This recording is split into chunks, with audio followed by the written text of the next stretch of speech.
welcome to Fate of the Dice's Descent into Avernus. Tonight we have Theo, Shulong, Calissa, Meltith, Quinny, and Roland. Who wants to go over what happened last time? I will give it my best shot, but this is a lot. So if you remember the session before last, we were in the pub and we found out that the reader hadn't been killed. We only found that out. Did we find that out when we got to Candlekeep? Or did we find that out earlier at the pub? So you learned earlier at the pub that the Keeper of Tomes is likely to retire.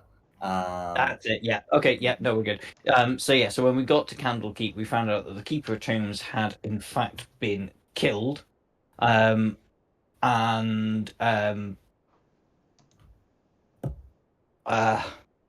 sorry, I'm struggling. It's just so much.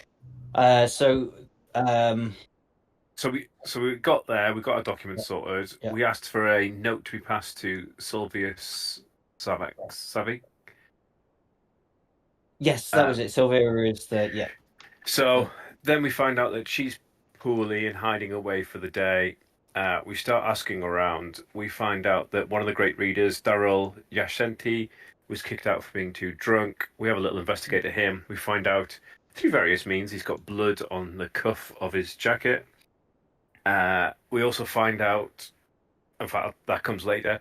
We also find out that there was another great reader who's into stars and astral navigation and stuff, called Kazram, who was also an ex of the Keeper of the Tomb, who he seems to have quite a few of those. So we split up, we go speak to both of them. Like I say, I spoke to Daryl, and Shulong went to speak to Kazram. On the roof, we saw something skittering about, but it ran away. We found out that Daryl had blood on it. We come together, we have a chat. We find out the Keeper of the Tombs had a present just before he died. So we went to investigate the wrapping paper, found out it came from Daryl. So we went to speak to him again. We had another argument. The book was called The Golden Ass. It's about a sea voyage to Collinshan in the east.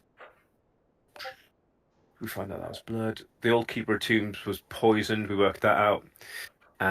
We decided to go up to his bedroom to try and get some clues, which is where we are now. In his bedroom. Where we are now. Let me have a quick look map. We looked around, we found there was a stab wound as well, but not very much blood. Did we find an organ removed from him? Oh yes, they'd taken his heart. Yeah, I'm just trying to read through my notes quickly. Yeah, they'd taken his heart. Yeah, but there wasn't much blood, so we reckon he died first. He's got ink stains on his fingers and the chin, and there was some broken links from a chain on the floor. Oh, we reckon the poison was midnight tears, so he could have been poisoned at any point during the day, and it only takes effect at midnight. So we're currently in the room. There's a couple of guards with us who aren't shown, and there's a gnome out the front to sleep that we snuck past. Or an elf. A halfling. So in short, a gnome. No, it isn't. She is a gnome. There we go. In short, we saw the mystery beast that was supposed to be a rumor that it's some kind of tiefling, but it's not. Big spidery thing. I think we figure out it was a big spidery thing. Yeah, so it might be a very demonic tiefling or something.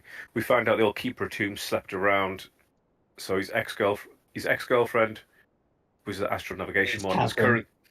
His current girlfriend is Sylvia, who's due to step up and take it, unless we find out she's not really. She's sick in her room at the minute, and we're investigating the bedroom, but we reckon it's poisoned by midnight tears. Oh, thank you for doing that. It all the words just moved together, and I couldn't. Yeah, I know. I've been there. With suddenly. Yeah. So I think we've agreed not to move the body, but we got a dang good look at him. And it's middle of the night now because we haven't slept since we met up with the astral navigation team. Yeah, it's gonna be late. It's gonna be getting toward 11. So we look around here and then so we don't get any exhaustion. Is the Call it a body still night. there? Because I can talk to But it. hey, doesn't Roland have speak with dead? Yeah, I can speak to the dead. Hmm. I'm not really- Well, Do it. Go for it. this looks like it's taken care of now. I can talk to the Yeah. dead person, wherever the dead person is and where I am. I'm here for myself though. I'm here but I'm not here. There. Hello. Speak to dead person. Ask who killed him. Where's the dead person? Is that the person who's in under the X? Yeah. I mean, he might well not know who killed him because if it's poison that was administered to. See, this is the thing. It was done through the wrapping paper, wasn't it? Who gave him the Oh. wrapping paper? Or was it? The wrapping paper we've already touched, and that was from Daryl. Yeah, but we Yeah. didn't touch it with our, like, we didn't lick our fingers and then touch it. Yeah. Also, you didn't find anything on the wrapping paper. Oh right, okay. Oh no, it was just me. I got it into my head. That was the delivery method. Yeah. Yeah, and then we went and dug it out the bin after going back to the bar, and then was like, Yeah. maybe not. And it was like, no, it's just wrapping paper. Yeah, you were able to use the wrapping paper to determine that it was a gift from Daryl. And then Daryl said he wasn't worthy of it because he didn't read properly or something. Yeah. And there's some reason why Daryl punched him in the face, broke his nose, which is where the blood came from, and then was like, dude, you're not worthy of books. And we searched the book as well, didn't we, to see if there was any poison in the book. I don't recall this being done in the tour. I don't think so, because he had the book the first night we were there, but we didn't realise we had to get it. And he said it was safe in his room. And I was going to try and go back and get the book off him and then, like, risk licking fingers and touching it and see if... Yeah, I mean, That's good. so Quinny's like seen the book, but I don't think Quinny got the did like those kind of intense checks, but Quinny's been able to confirm that the book is in his possession. Yeah, I just want to get this part recapped before Roland does the spell, just because I don't want you. Waste of our questions. I don't want you doing something based on information that isn't real. Okay, go for it, Roland. No worries. So, can I confirm Roland is casting the spell Speak with Dead?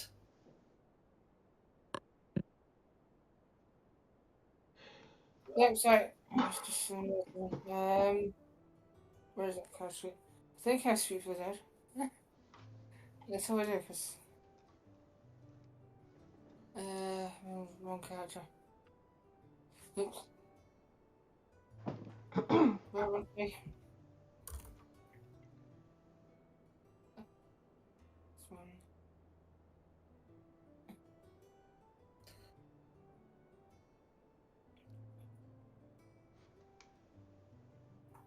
This one. I think I should have Sweet with there because I did put that there. I'll check if it's in your list.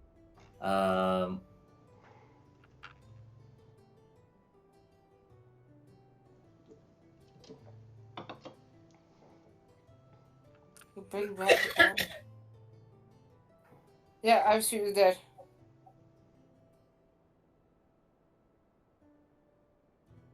Okay, I could bring her back to life. I could bring the body back to life if you want to do that as well. Will it work without a heart? It would work, but it wouldn't. It wouldn't be able to answer us any questions or anything. It's So I can't do what I did. it's a zombie. So I can't do what I did in that movie, Dungeons and Dragons. Okay. So, okay. You can do that. A quick couple of things to know. So the Speak with Dead spell doesn't literally bring them back to life. And I was just checking your spell list. You don't have any resurrection spells, such as revivify, which wouldn't work here because the body's too long dead, or raise dead. Raise dead also wouldn't work because the heart's been removed. You could use animate dead to turn him into a skeleton or a zombie. This is not going to go down well with the folk of Candlekeep. Well, I would speak with the dead, then bring him, then make him my zombie slave. But I don't think I want people to be my enemy. Mm-hmm. Yeah. So I just wanted to recap. When it comes to like resurrection's not going to work without, well, the literal resurrection or the true resurrection spell. But you do have animate dead, which is going to cause problems, and speak with dead, which probably isn't. I'll do a seance. Speak with the dead. No worries. So I just cast it. Yeah, if that's the plan. So you cast the spell Speak with Dead, and nothing seems to happen. Candlekeep's wards shouldn't prevent you from casting the spell. The corpse definitely has a mouth, and so should be able to speak even without a heart. But nevertheless, Janissi shows no signs of animating. Oh, that's that, but what? I think I'm going to look at the party going, I'm sorry, I just don't think my brain's working today, and I don't think my magic is any sort of useful right now. Can I maybe go for a lie down? Well, This is weird though, because this shouldn't happen. It's Steve's fault. Do you have all the components? I'm aware of the Speak with Dead spell. I have not learned it myself, but this shouldn't happen. Yeah, it's on the cleric spell list, so Shulong will canonically be, deemed to be aware of it. In fact, I can even put it in the Discord. Then what's preventing it from working? Steve's fault. It's Steve. It's his fault. I don't whoa. This spell fails if the deceased creature was undead when it died. Oh. So. Yes. The spell also fails the corpse as the target of this. Oh, the spell also fails this corpse as the target of the spell within the last 10 days. So, we can speak with anyone to see if he was really alive, and if he wasn't, someone's already beat us to it for Speak with Dead. Could I possibly look at the body and make a medicine check to see if the blood is coagulated a lot more, like if they were already dead? I seem to recall someone already making a very good medicine check. The body definitely came from it's definitely the corpse of a living person. Because somebody's already had a little chit chat with him. Rather than an undead. So somebody has already done this. Does anybody have any way of? We could ask the little gnome. Ask the little gnome out front if they've already tried to speak with them. Or if they know anybody who has tried to speak with them.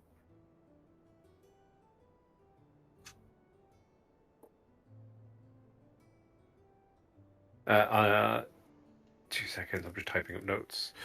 So, if needs be, if no one else is going to do it, I'll stretch. Get off the bed.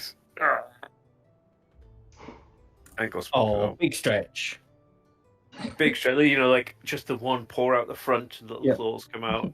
They give themselves a little shake and then hop off, giving a little. They get up on 2 feet and walk over and be like, Meow. Are they asleep still? So the gnome is indeed asleep. You may wake her if you choose. Can I tap my claws on the desk? Just like.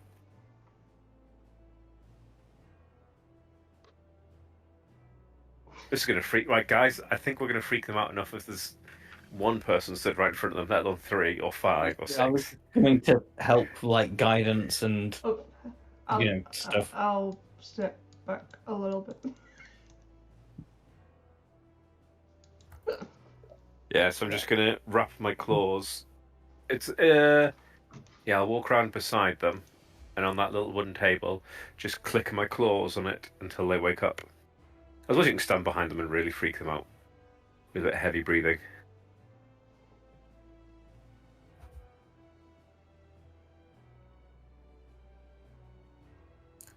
Okay, so you're waking her up, is that right? Yes. No worries. And with so with that she will rouse herself, look around and say, who are you all? Dude, if you're going to sleep through our introductions, don't expect to be included later on. Now, we've got some questions for you. Has anyone tried to speak with dead on the body in there, on Jessony? She looks over to the door leading to Janice's study, and she says yes, the gate warden had the first reader do it. It didn't work. Oh, okay. We believe it might be because someone's already tried.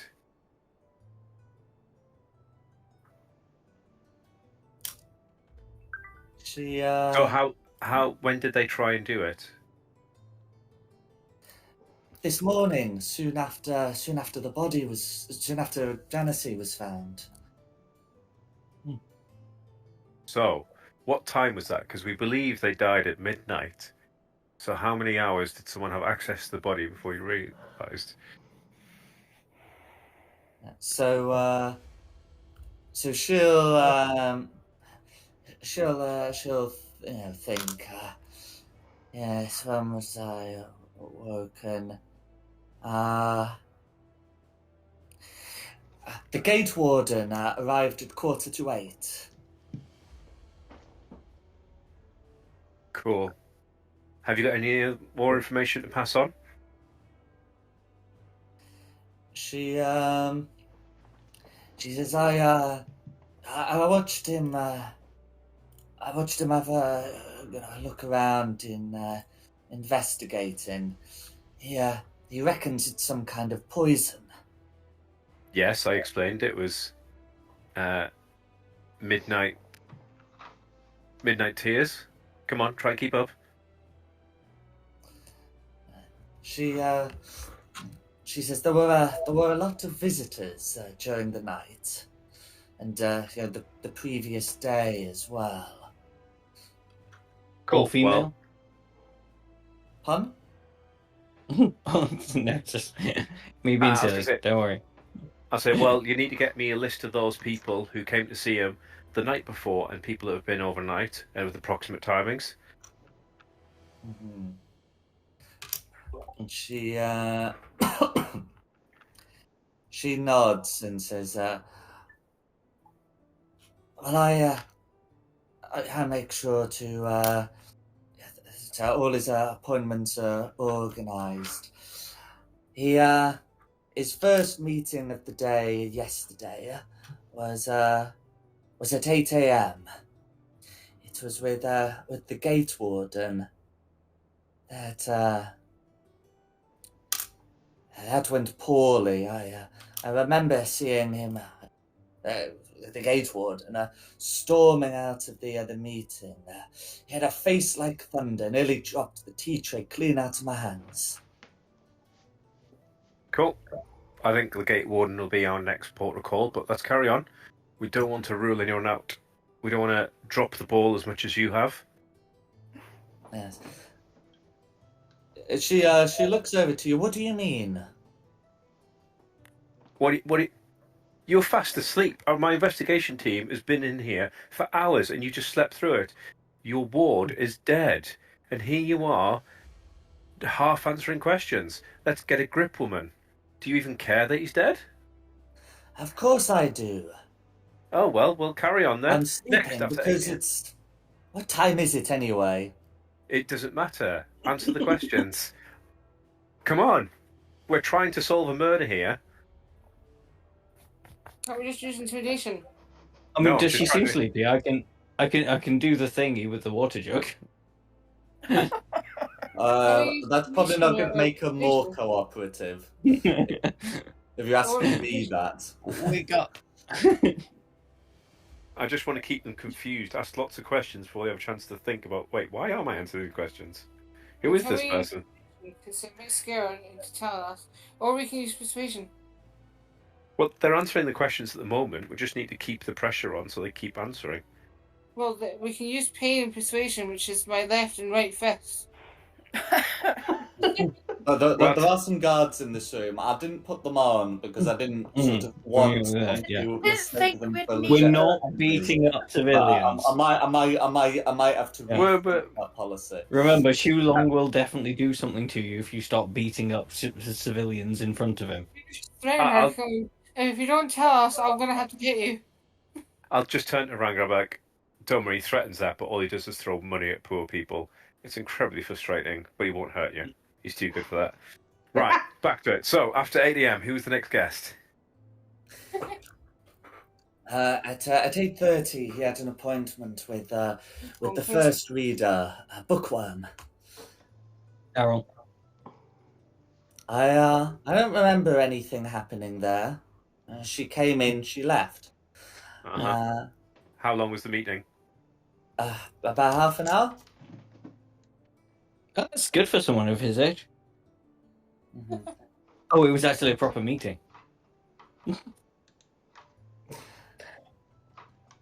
Then,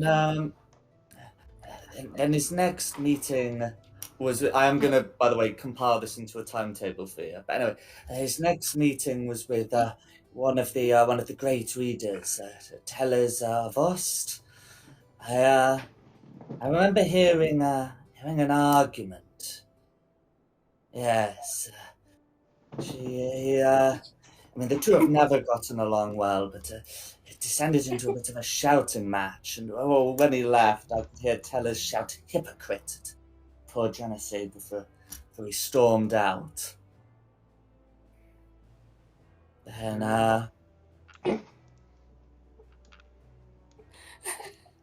What are you two laughing about? She refired me. Just seen it. Sorry, I'll behave. Oh, nice. I just find it. Oh, that's brilliant. Yep. Oh, I feel like I I'm need to missing say it. something to her. Look, woman, I appreciate you refiring me. I have Steve. Beware, I'm crazy. Fire? What fire? I don't know what you're talking about. You just smushed my cloak. What just happened then? I cut This out. is fine material. This stuff's expensive. Just don't test me. Okay. Say it again, and I'll use pain and persuasion.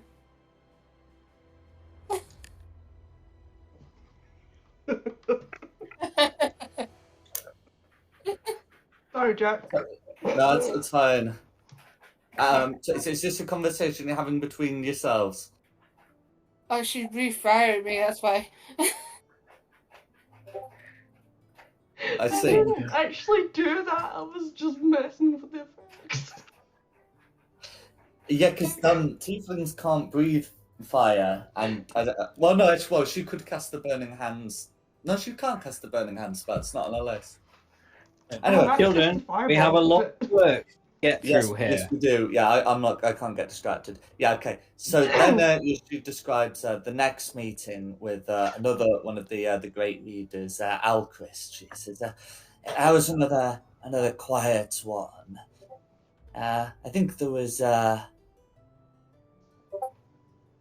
think there might have been a raised voice or two, but nothing like the last one. Then, Quick question. Just, yeah. it wasn't deaf, was he? Because you're saying everyone's yelling at him. I mean, are these like angry voices, or is this just like Johnny saying was a little bit deaf, or did he really everyone angry with him? I think in anger or maybe excitement. So it could have been happy raised voices, like "Oh yay!" It's difficult to hear through the door. Ugh. Even if you put an ear to... I mean, it's difficult to hear through the door when you're minding your own business. So I was really paying attention. She continues. Then his next meeting was with Feminor. That I think went well. He left with a spring in his step. He seemed very happy with that.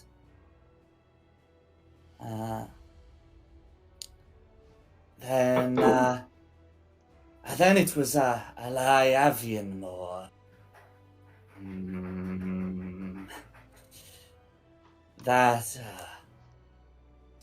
That meeting was quiet, but I get the feeling he didn't want to be there. He was happy to leave.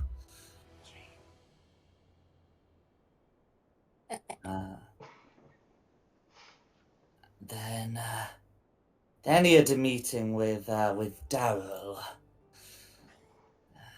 He came around nursing a hangover by the looks of him. Nothing new there. While I was dusting up near the keeper's door, I chanced to overhear some very unscholarly language being exchanged. You're not fit to be Candlekeep's keeper, and something about nothing but a glorified book peddler, or whatever that means. Oh, Janice.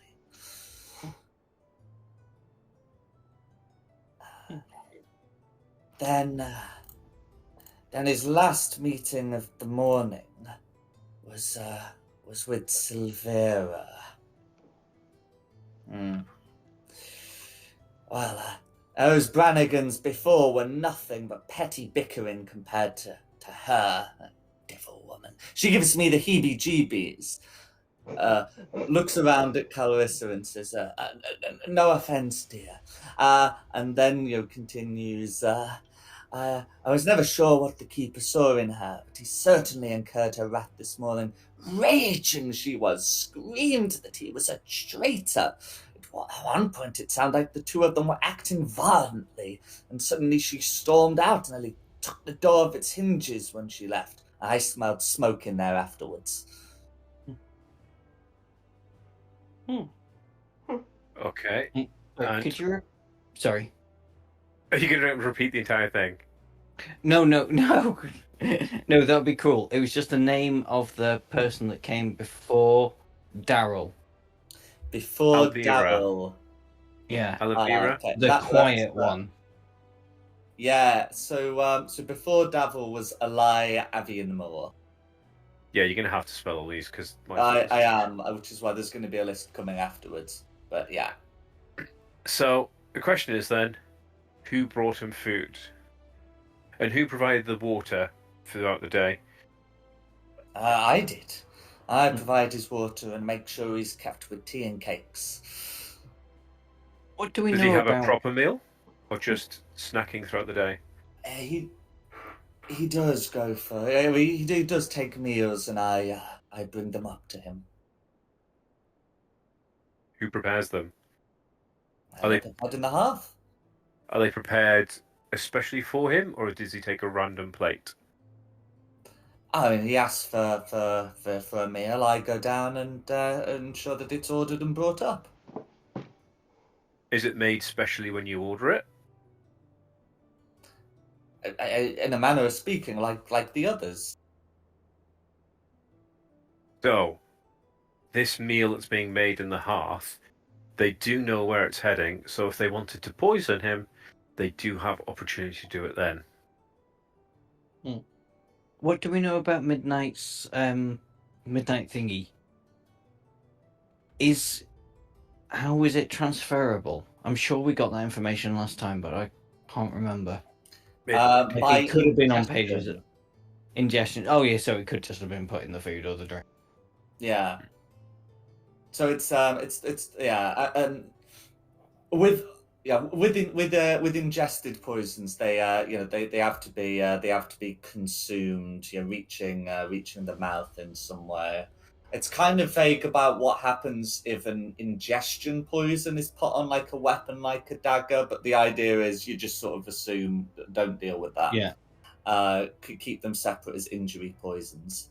Mhm. And it's not the sort of thing that could be breathed in. And if it was just like smeared on you, so long as you don't lick it off that body part, then that's fine. It's not a contact poison, nor an Particularly- Theo's licking his paw and cleaning his back of his ears, and looks and goes, "Wait, what did you say? Licking it on your body?" Yeah, I'm just clarifying how an ingestion poison is different from a contact injury or inhalation poison.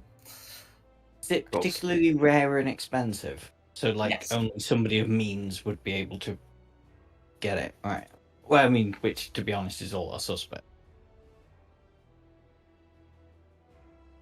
I look around at all our magic items. It would be rare and expensive, especially if it's in a concentration that can knock out an archmage.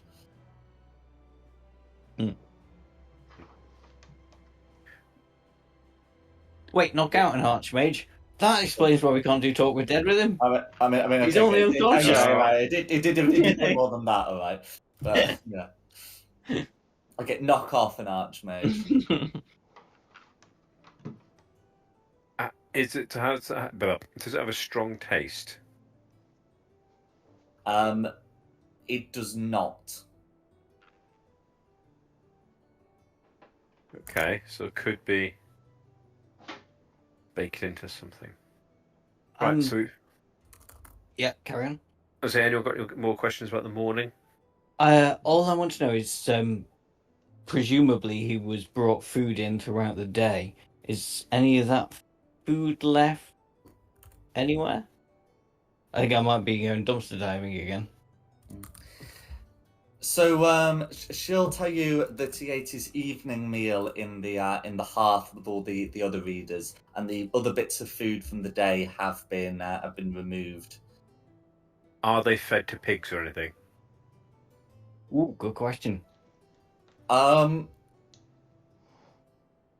is a good question. Whatever's done with the food, it's the sort of thing it would get mixed in with a load of like other food and dumped somewhere, used for compost or something. Although if it's candlekeep, they might just disintegrate it, They might send it through a portal. They could. Oh, from Portaloo. Yeah. Right. What about his afternoon? So we've got morning up until lunch, where you brought him his meal. You provided tea and cakes throughout the day. Evening meal was in the hearth. But what about his afternoon? No more names. Okay, good news. Okay, good news and bad news. Bad news is there's names. The good news is they are not new names. Yeah. So he'll say that Janice, he spent the afternoon in here working before having supper with the first reader and all the great readers. I wasn't there for that, so I don't know what happened there. But I do remember he came back with a book, this big green one. I know it. Yeah, the Book of the Golden Ass. She shrugs. He came in with this book. I never saw it during the investigation. When he returned from the meeting, did he have a bloodied nose? No? Okay. Yeah, I think Daryl said that happened later. Yes, we'll Yeah. get into later. Yeah. Yeah, well, this is the thing, right? People lie. Like, Oh, yeah, if people true. didn't Yeah, lie okay, and yeah. murder, this wouldn't really be happening. Yeah, So I it's want just, to yeah. say, Sorry, Daryl's just so well down, so low down on my list of suspects right now. he was also off his face the entire time. Yeah, he was hammered. If he did deliver the poison, he was not the person that administered the poison, if that makes sense, or the other way around. Just trying to two independent sources to confirm a timeline. No, good call. Okay, cool. So he had the book, didn't have a bloodied nose when he returned.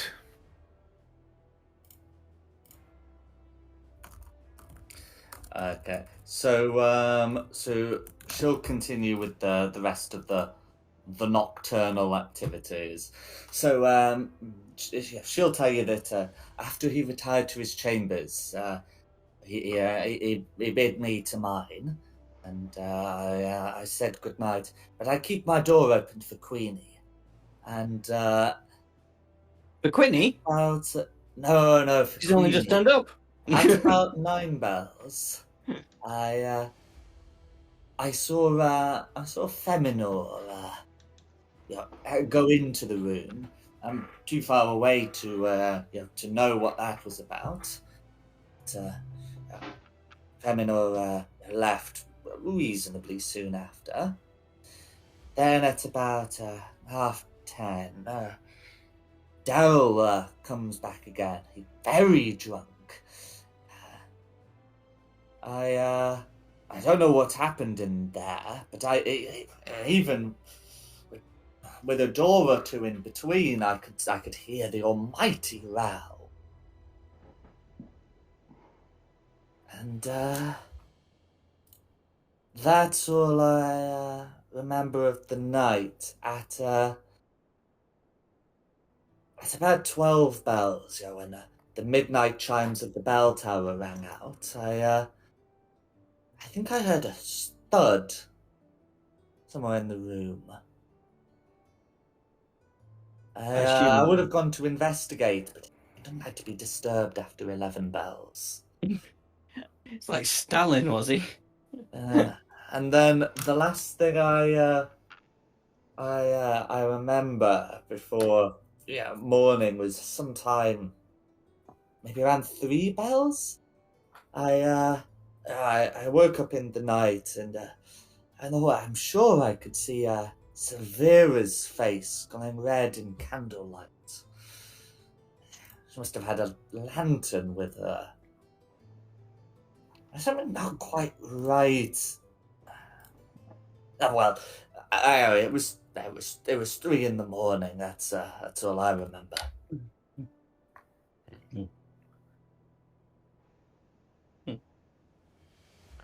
Cool. Was it 2 bells?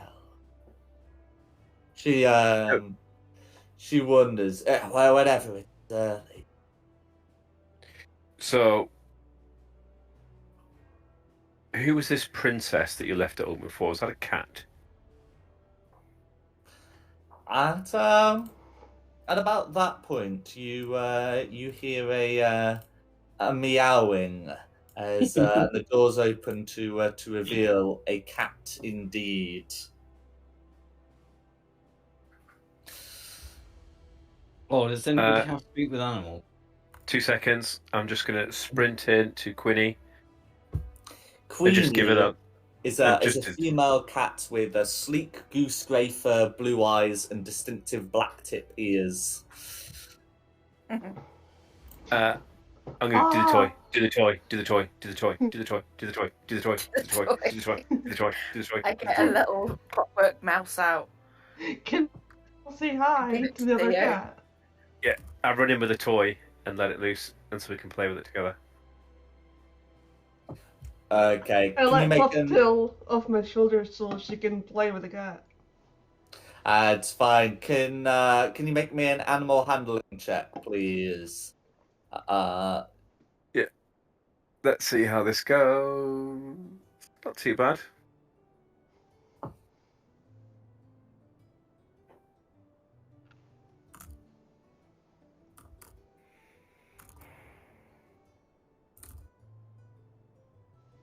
Oh, it's too late now. I should have given you gun. No worries. So with a 14, Queenie seems interested in playing, and we'll join you all in these activities. New friend. Wait, what we do? What? Oh, it's just. Can anybody speak with an animal? Meow. Meow. No. No. Thank you. That's a lot better than my insane writings. And mine.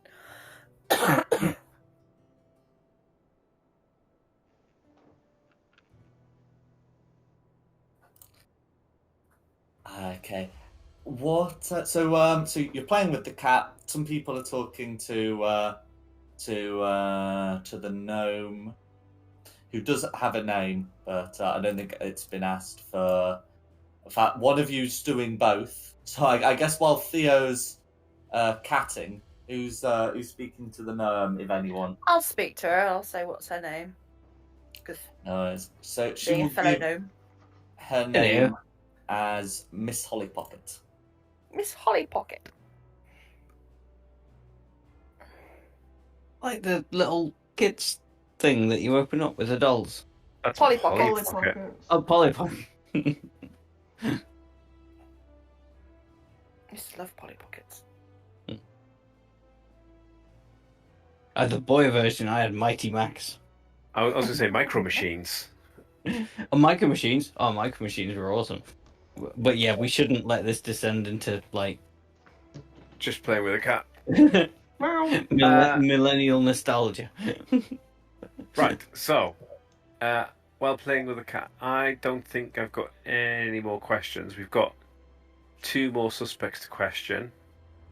So I think we need to talk to the cat. We need somebody to talk to the cat. We don't need to talk to the cat. We need to talk We're to at the... Magic University here. Surely somebody like Hello, cat. Miss Holly Pocket. Do you know where we might find a scroll of animal speak with animals? So we need to speak to the Gate Warden and Sylvia again. My big thing here, my big red flag here is Eli Avernus. Angry, but not noisily angry. Everybody else was noisily angry. That was quiet angry. Avernus was more quiet meeting, but happy to leave, I've got. Oh, well, Jack's put angry. Yeah. Yeah, it was okay. Yeah, it was. I think I just put angry because that's what I was putting. Oh, I think it was unpleasant. a quiet but happy to leave. So like he was. Yeah, unpleasant. I think would be a better term. Who's that one? That's my red flag. Eli Avernus. Okay, we can go speak to them as well if you want. I could be completely barking up the wrong tree. It's just everybody else was really, really shouty, and that struck me as being quite a quiet conversation. To be fair, that's how I talk to my boss. Miss Holly Pocket, can you tell me a bit more about Eli Avernus? He's one of the great readers. She nods and says, "Yes. He specializes in abjuration, I believe. I'm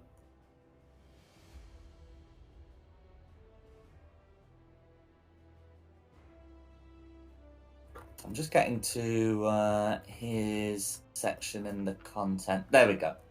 So, she'll tell you that.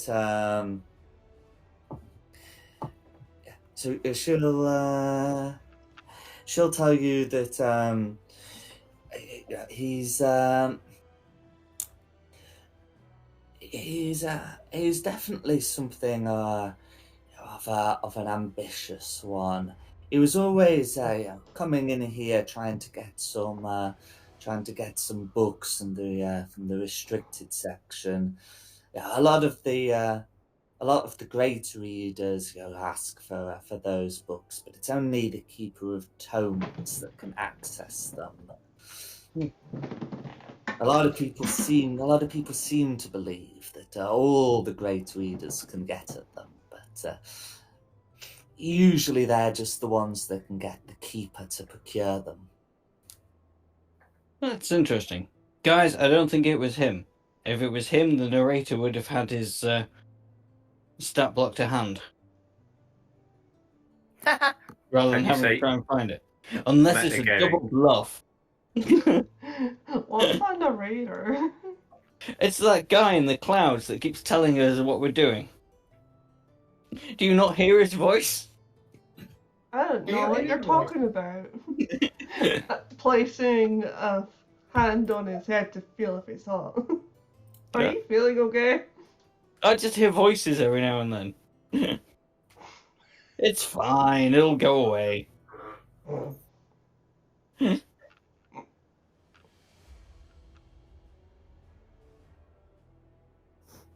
Right, so back on track. So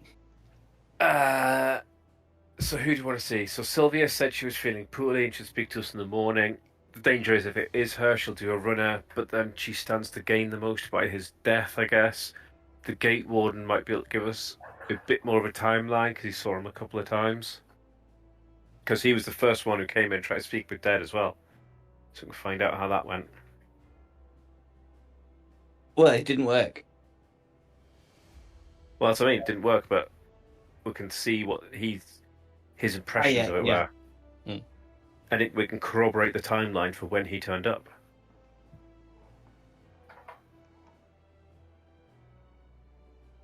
Not that I've been reading up on how to do investigations since we did an absolutely horrific job last week. Well, yeah, maybe we're not doing so bad, but speak with animals would be so useful right now. Like, casted, like, speak with Dead on him because he, like, knew that another speak with Dead attempt could have made it not work again. Now I'm spurting nonsense. Just a theory.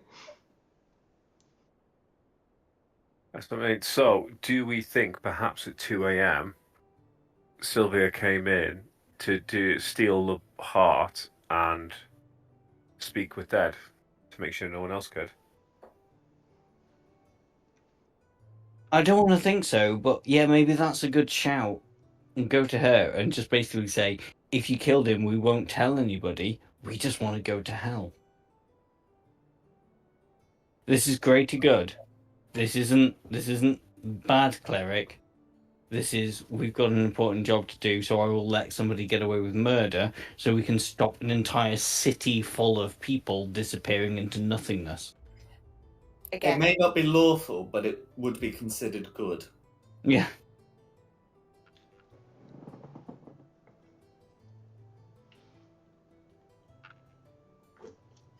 Whilst you're discussing, Queenie the cat has finished playing and is going to move across, jump on the table, and then proceed to jump into to Miss Holly Pocket's lap. And yeah, Could I? Will yeah. Just weirdly, can I investigate the cat? Specifically for the signs of the midnight thingy. I just wonder if cats are immune to it, and the cat has been the delivery method.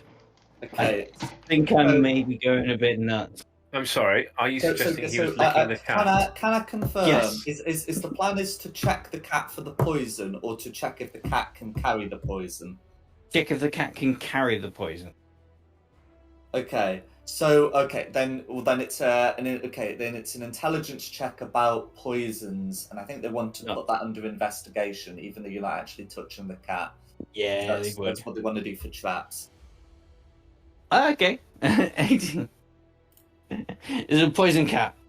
Okay, so you know that one of the properties of midnight, the midnight tears is an ingestion poison. That means it has to be ingested. Yes, so the guy might have licked his through cat. Who hasn't done that? Cat licks them, you lick the cat.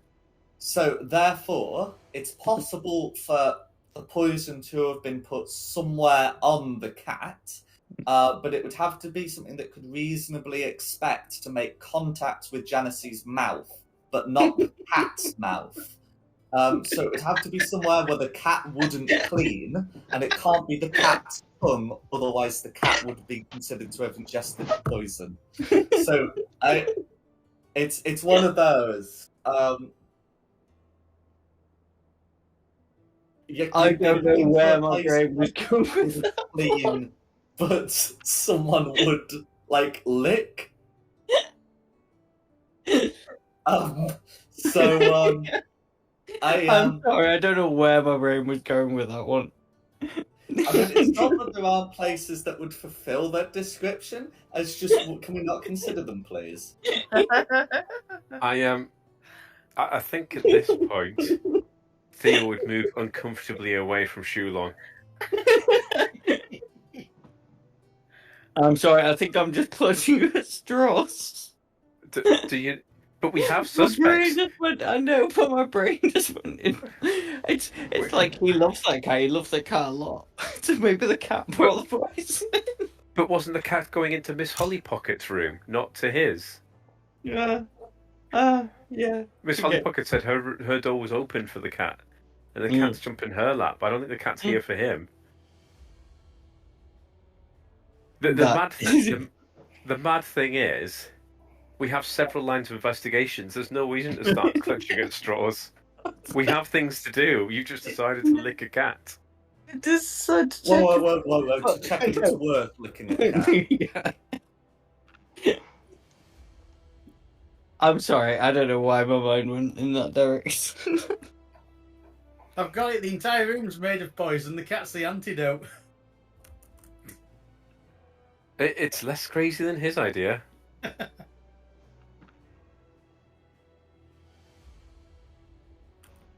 Anyway, sure.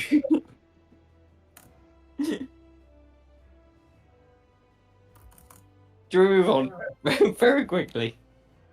Oh. Yeah, so who do we want to investigate next? I was going to investigate Eli Avonmore. I think this is a split uppy bit.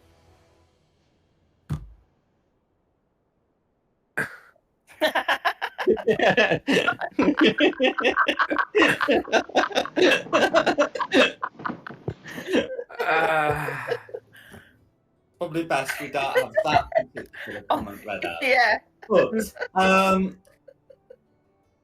you are free to pursue your lines of inquiry. I just wanted to finish off the bit where the cat jumps on the table. So the cat and Miss Holly Pocket seem to begin conversing. The cat gives a meow, and Miss Holly Pocket seems to give a reply.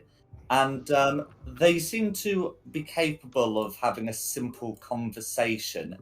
As a gnome, I'm just going to assume Quinny would know that Miss Holly Pocket is a forest gnome, and forest gnomes do have the capacity to speak with animals to an extent. So I just look at me you just are a useless gnome. That's not true. I don't mean that. You bring toys. But you can speak with animals. I think it's time for that interrogation technique to get some answers. I can't speak with animals. It's a city gnome. It's like the difference between like a wood pigeon and a city pigeon. Yeah, that's what I'm saying. So what I'm saying is this gnome has a useful talent. You just make toys for cats. And that's not a useful talent because... I mean, it's a useful talent for me. But, yeah, someone threatened to punch the gnome if it didn't answer questions, and we've got some questions for them now. I'm going to play with the toy by myself over here. Someone else can beat up the gnome and get it to talk to the cat for us. I think, Quinny recognised it. Quinny's on the spot. Yep. That's how it works. Ranga also threatened to beat up the gnome earlier, so Yeah. have at it. I can ask then. Is that still an option to hurt someone? Yeah, No, you don't need to hurt somebody. we I'll can. slap them a little bit. I'll just slap them. We need answers from Miss Mollypocket from the cat. Right. So, what questions do you want for the cat? Did you see anything? Yeah. Okay. Can you ask the cat, Miss Polly Pocket? Did the cat Okay. see anything or smell anything that is just not the ordinary? So, Miss Holly Pockets will ask the question to the cat, and will say, "Queenie says that she went into well, the clumsy two-legger's napping room for her second nap, only to be rudely awakened by the horned two-legger blasting a chair with fire."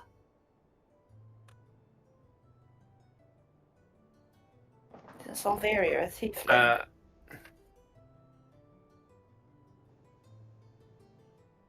Did we see the chair in there busted by fire? Yeah, so let's have a look. Yes, so there is so this would have taken place in this room here, and a chair has been put to one side. It was a chair that has been put to one side is covered in significant scorch marks. Can I go back into the room and have a look around to see if anything out of the ordinary is on the floor or anything, and around the chairs? So There's not normally a dead body there. Well, I know there's a dead body there. So did you say you were investigating the chair? Yeah. By all means, that would be an investigation check. And while you're rolling that, is anyone asking anything to Miss to Miss Holly Pocket? Polly Pocket. Yeah. Let's be honest, it's Polly Pocket. Is it okay if I speak to your pussy? Oh God. Okay. So we'll resolve Quinny's chat now that that's come through. So with 16, you can see that there has been some fire damage that's been done to that particular chair.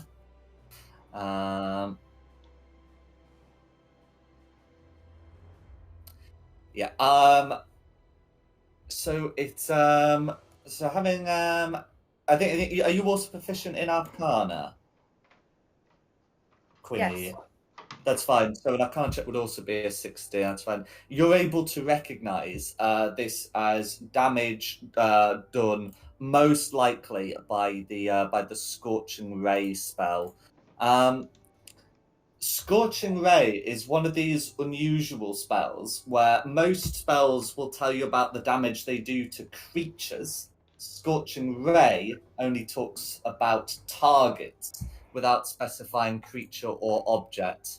Now, it's confusingly also not one of the ones that it specifically says it does target objects, but whatever. We can presume that that it's likely to have taken damage as a result of that particular spell.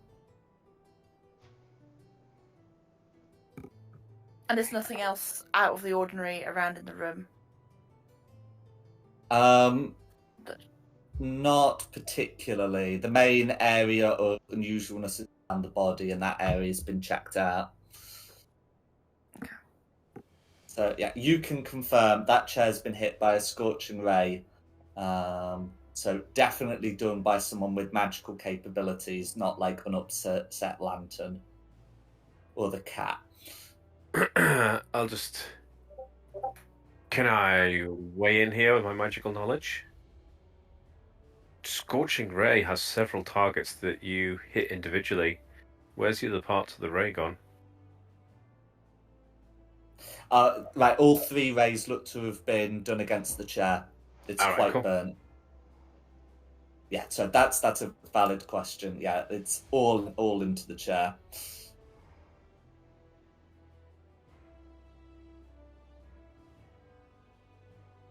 Did the cat see anything overnight? Okay, so we're back to Miss Holly Pocket and Queenie. During the night. Yes. So during the second prowl, Miss Holly Pocket says that Queenie said she saw the horned two-legger again, and she ran for cover. But, she didn't smell right. Garissa! What? A horn two-legger that doesn't smell right. Smell or sound, did you say? Sound. Smell. Oh, smell. Yeah, smell. Said smell. Did the horned one smell like somebody else? Or did they just have a funny smell about them? She, yeah. So, sure, I mean, Miss Holly Pocket will ask that. Queenie will give a reply. Miss Holly Pocket will frown at the cat afterwards and says, Queenie says that she just smelled different. She doesn't try to smell us too often. She says, it's clear that you hardly lick yourself at all. I've met cleaner dogs in my time. She said that to Theo. Did she say that to me? Well, I suppose it's that you all. Oh, this little cat's about to get a little blast of poison spray. Oh, no! That's gonna kill the cat! That is going to kill the cat. Fine, I'll just hiss it. I'm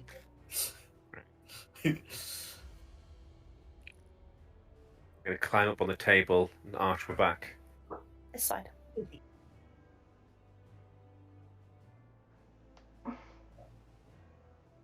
Oh, God, dog. Have you know I have 1 bath per year whether I need it or not. Just as you need. Which it actually isn't true for Shulong. Shulong loves his baths. He loves his bubble baths. I mean, if you say that out loud, I mean, do you say it out loud? Yes, but it is a lie because Shulong loves his bubble baths for the dirty bug. Okay, in which case, yeah, Miss Holly Pocket will turn up her nose at that and say, well, we do have baths here if you would like to freshen up. I'm fresh enough already. Look, smell me.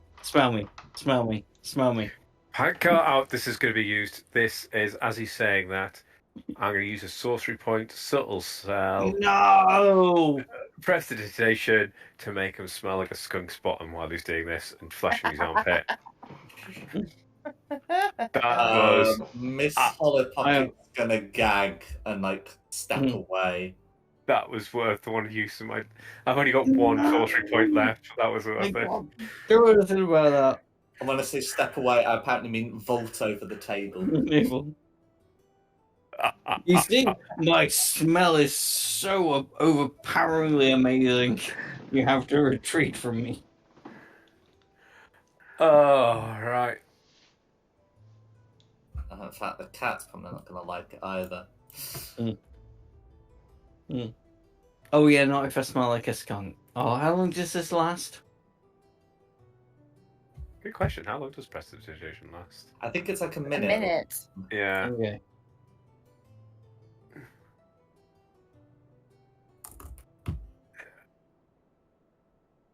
Duration 1 Duration hour. an hour. Okay. Wow. Okay. Would I have any physical way of knowing that Theo has done this to me? No. Nope, So- that's why I Go on then. With a subtle spell that allows you to remove, is it the verbal and somatic components? I shall post it when I find it again. I mean, I know I it can can't let post you remove the material component, but the prestidigitation doesn't have them. On such point, to cast it without any verbal, somatic, or material components. Okay, except material components that that are consumed by the consumed. spell or other cost specified. Yeah, that's fine.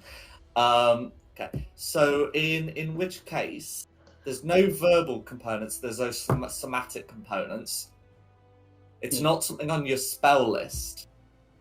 Now, Theo would have to get within 10 feet, because I think Aye. is 20 You could feet. do that. Yeah, you I could. can have. Yeah, you I've could got do spell that. sniper. Oh, yeah, you spell. do. Okay, Right. well, you didn't even have to do that then. So, yeah, so there's no issue with him casting the spell, well, subtly. In which case, the only way Shulong's going to know is if he gets told that Theo's been doing this a bunch. And then he might start to get suspicious. Because, I mean, Shulong will be able to smell this too. Yes, I can smell this, and I know it's not me because I am clean. You all saw the picture of me in the bath. It's an image I don't really want I- to yeah. recall. Yeah. I like my bath.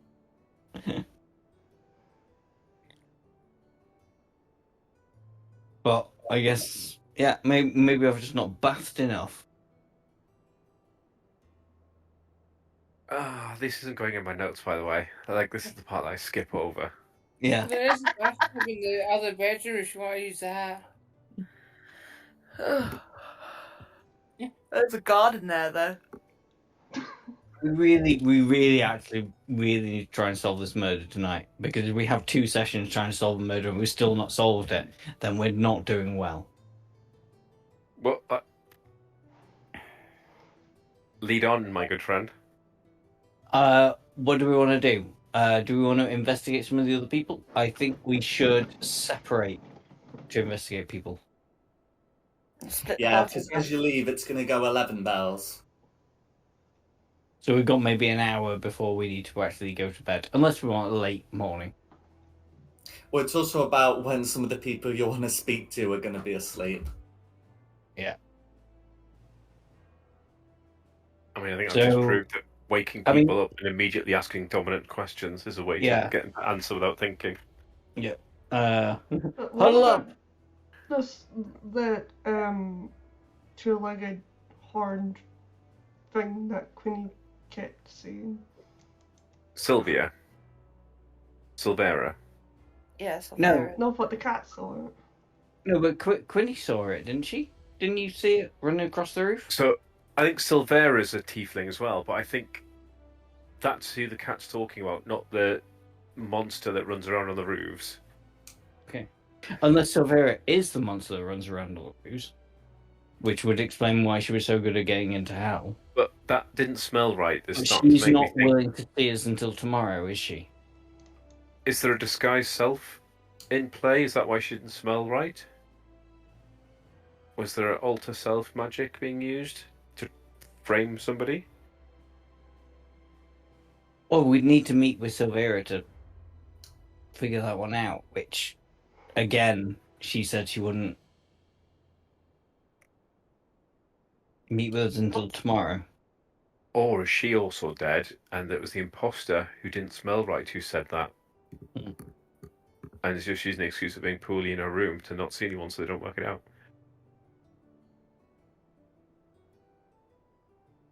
I think we need to go somewhere and do something, because we're just getting wilder and wilder theories stood around. Yeah. So you wanted Commander of the Guard. I think you wanted to see, didn't you? Was it for Hemino? The Gate Warden is the title. Kalaran. Mm-hmm. Callan. He was angry. You see, I've been more worried about the people that were cordial than the people that were angry.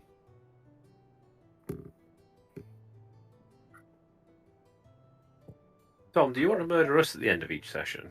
Do you think we're because we're cordial? Oh, no, I'm just meaning like we know each other. It's just everybody seems to be grumpy with this guy, so I'd be more suspicious with the person that was not grumpy with this guy. I think that's Let's go talk to him that then. basic deduction. Is that too many Midsummer's Murders that I've watched? I think so, but let's go talk to him. We need to talk to somebody, so let's start there. Okay. And he's the gate warden, so he's going to be up at this time of night.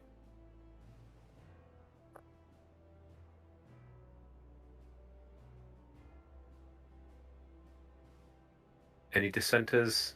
Other ideas? Mm-mm. Is there a lot of people who just want to hit stuff with a hammer, axe, other bladed weapon? Yeah. I was just Simon said literally nothing tonight. He just wants to hit things. Well, I mean, to be fair, I'm not even with you lot yet. I don't know where I am. Oh, okay. Can we assume Simon's just turned up? Oh, Yeah, I I was see. prepared to assume Simon had been with the group the entire time, like Roland. Oh, right. Well, I hadn't, because I wasn't with you last week. And... Yeah. We No, just... that would explain why he was so quiet. We all assumed you were just here. Yeah, we just ignore that. That part of reality, just people dipping in and out of reality, is just a thing.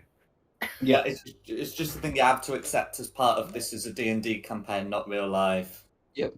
So people No, sort but of- I appreciate... Jack, I know how you play your games. Sometimes characters will go off and then have to be reintroduced, so... You were gone for a week, mate. Yes. You typically do that for. But you're a main. Well, anyway, apologies for the confusion. No, But... don't worry. We should have some really good insights here, because Simon, you were here the entire time listening. What are your insights? I know nothing. Oh, Oh, that's helpful.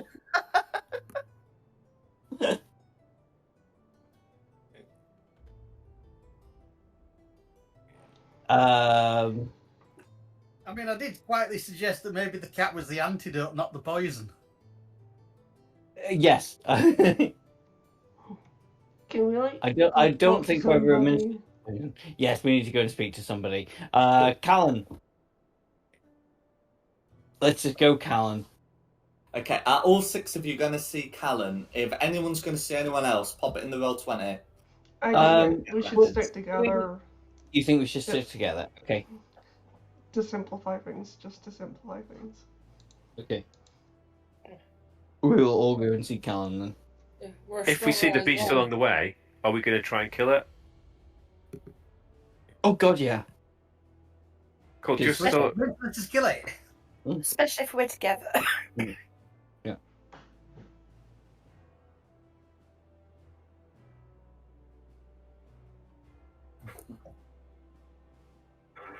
No worries. So you're heading out of here into Candlekeep. As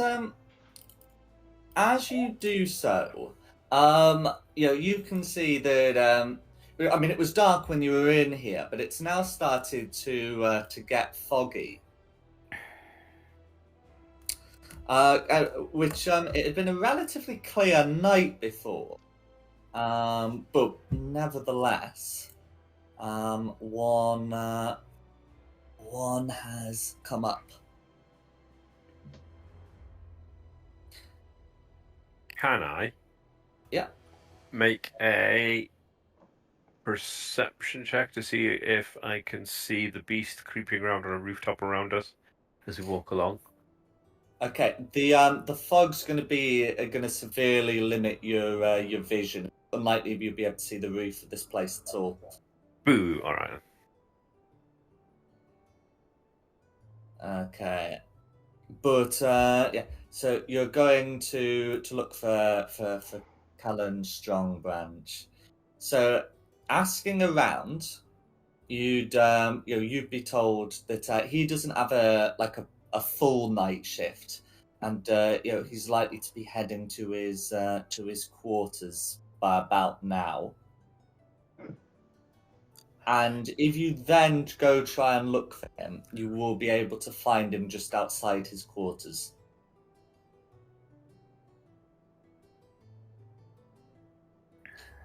Okay. So Callan, can you see him? Can you see him here? Mhm. Yeah. So he's the dwarf in an armor, and he'll say to you as you approach, "I'm afraid my watch is done for the day. So what can I do to help you?" Would you mind answering some questions? He nods. Absolutely. What can I do for you? We were wondering if you'd maybe like saw anything suspicious on the night of I can't say his name. The person that got murdered.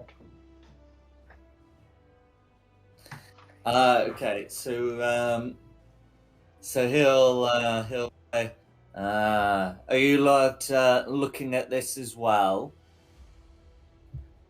Yeah. Well, I might as well tell you what I know. We're going to publish most of this tomorrow anyway. But what I can say of this is, yesterday I went to see him. I told the keeper that Candlekeep needs more watchers if it's to be secured from outside threats. He did not take me up on that. But we'll see if the next keeper's has more foresight. Then afterwards, I continued the rest of my duties, and the next day, the keeper was dead.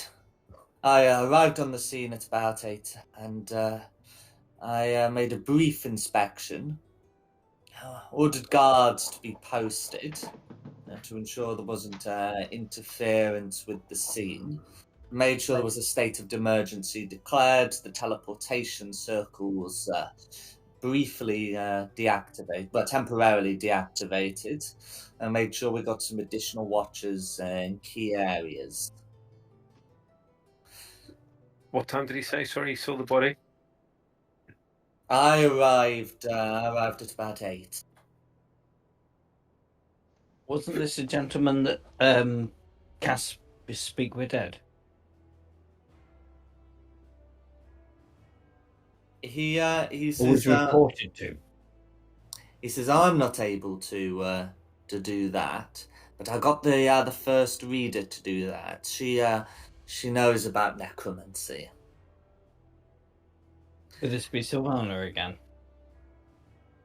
She says the great reader, Bookworm.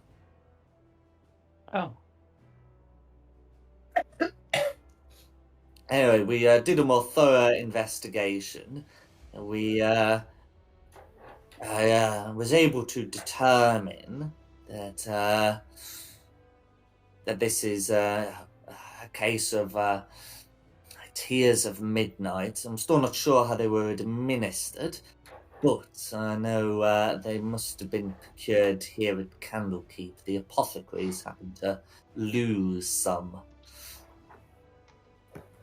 Who do you think killed him? That's a good question. I suspect it's one of the great readers. Anyone in particular? I'm not sure. But what I know is Bookworm was awfully keen to give up on the Speak with Dead when it didn't take. Oh, I know its exceptions. I've got to have a look at things in the past. He wasn't undead, Reason poos. Hello? I think she forgot to promote her mic there. Yeah, I did. Sorry. Okay.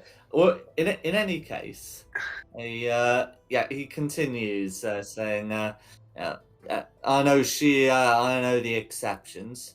We both know he wasn't undead. We both know he should have been able to speak. We both know we can't refuse the speak with dead. We both know the wards don't affect it. But despite the fact it means the only exception left is that someone's cast it before, she didn't voice that. She just said that it doesn't seem to be working. Okay, so we need to go and see Bookworm.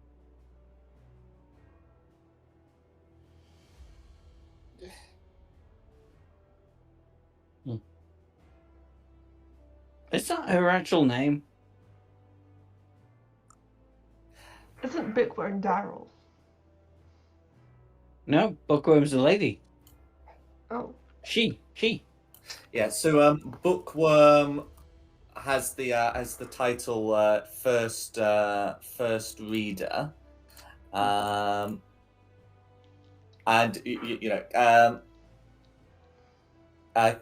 Kaelin will tell you that it's not her true name. It's but it is what everyone calls her. Shall we go and see Bookworm? I mean, I think that's a plan. Mm-hmm. But what does everybody else think? Yeah? Bookworm.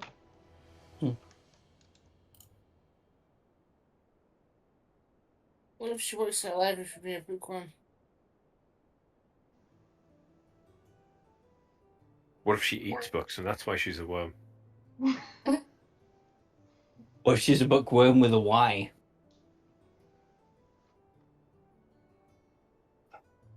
Yeah, I think She is a so. bookworm with a Y. Huh? Check the Discord. Oh, No? I'm on the Discord. In the timelines. Oh shit! Oh yeah! Yeah. Okay. Yeah. Oh! She's not going to turn out to be a dragon, is she? Oh my god, no.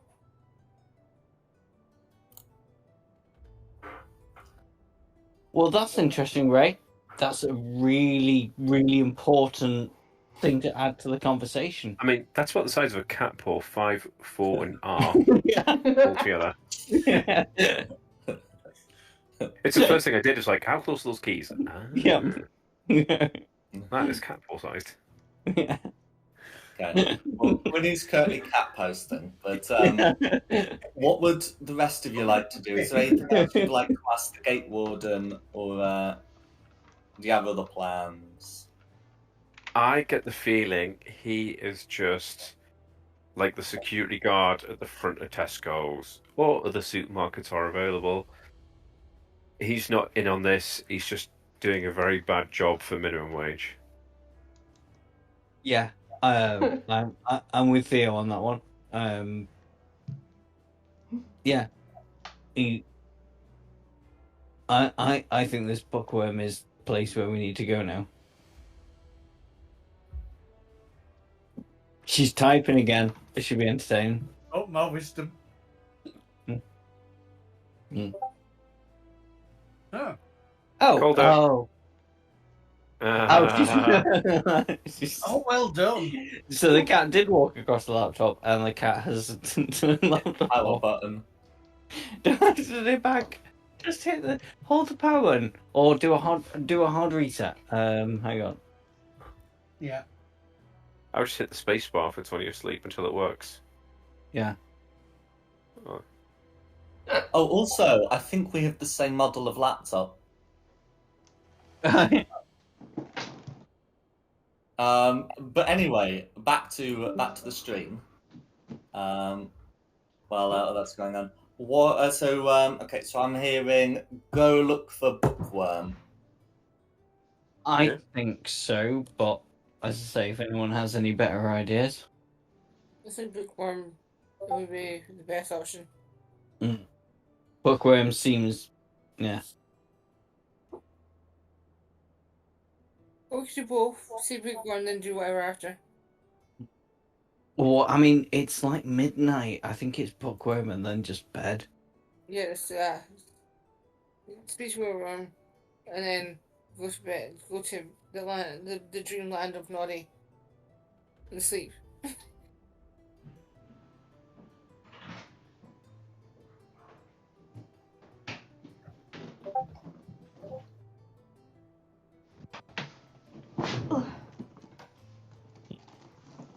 Ready, get down. Get Right, down. yeah, let's go see Bookworm. Worm. I wonder if bookworm would recommend a book for me.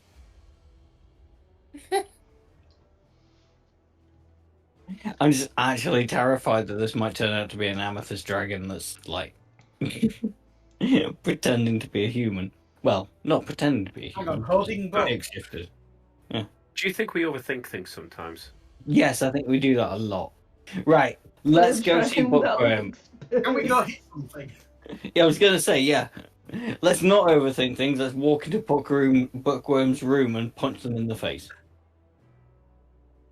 Or take the book off them. Well, quit reading and answer our questions. Actually, So, do we have anybody very sneaky? Quinny, Quinny's gone. I mean, I'm moderately sneaky, Wait, but I also do have terrible rolls. Daryl's the book, the Blue Golden Ass was in his room, secured in his room.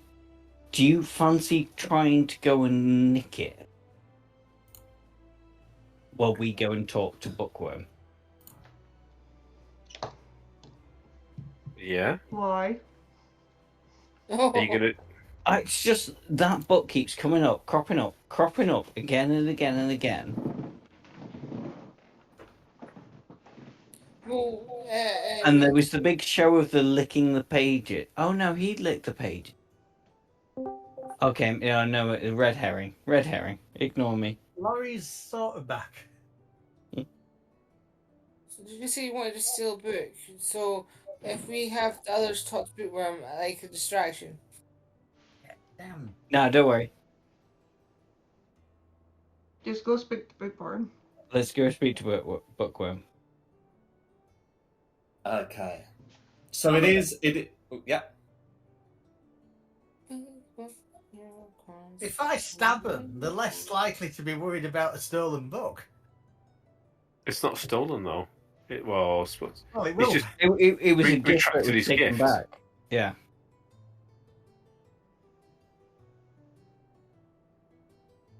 Also, the reason why this, this place is under a bit of lockdown is because the keeper of the tomes is dead. If the first reader also gets killed, that's also going to cause a problem with the whole teleporting out of here plan.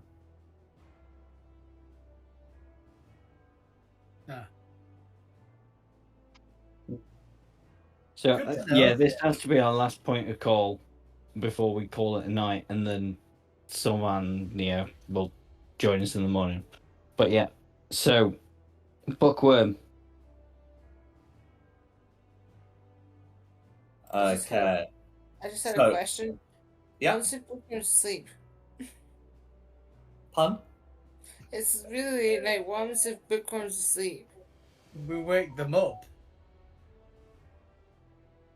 how would we wake them up? No, I'd say, to be honest, I don't think we do. I think if they're asleep, we just go to sleep. Really? Yeah, It is because getting late, to be fair. we're risking a level of exhaustion. All right.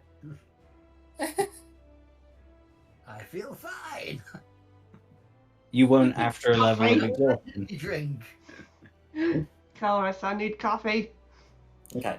So you're able to get to Bookworm's chambers. you are able to knock on the door. You can hear the sound of an alarm going off inside, and you can see the following person. Show up. This is a green dragonborn, dressed in nightwear, and says, I was looking to sleep. Who is it at this hour?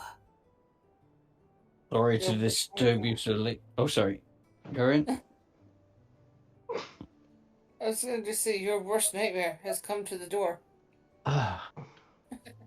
We just try and be nice to these people. I'm just making a joke. I mean, it's his worst nightmare. It's ruining his sleep. Her sleep. Yeah. Her sleep. Oh, no K. But yes. What would you like to ask Bookworm? If she's willing to answer some questions, or would she rather wait till morning? I would have heard it down, but yeah. About the murder. She shrugs. Go ahead. Surprised me that. Did you see anything suspicious on the night of the murder?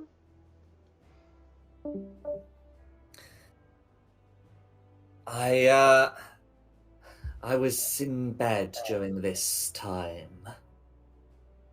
I've heard Silvera was seen about. Who told you that? She says, I heard about it from Kazrin. Kazrin. Ah, right, yeah. Midday, Kazrin. Okay. Who do you think killed him? She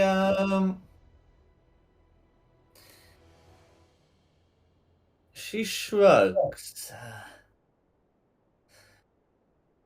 As I say, Silvera was seen about, but that does not mean she was the one responsible. I don't know. I was brought in to see if a speak with dead could enlighten us. But no success.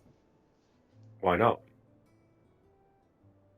The spell seemed to fail for some reason. Why? Why do you think it failed? Her eyes narrow at you, as she says, there are a few reasons such a spell can fail. If the target is undead, if the spell has recently been cast, or if the corpse has no mouth with which to respond. I noticed the heart was missing, but I could see no damage to the lungs. Same thing happened to us. My spell failed. See the lungs. Pardon? How are they seeing the lungs? So she told you that there was like a hole in the chest, and she had a look to make sure there was no damage to the other innards. Got you. I thought I mentioned that I used the speak to dead spell and it also failed. Yes, I believe someone cast it first. Was it another necromancer or someone that could do that? Good question. She says, another necromancer, please. Although I initially specialized in those spells, I make sure to learn magic from every sphere of knowledge. Don't lump me in with necromancer alone. I'm a necromancer. It's fun to bring people back from the dead.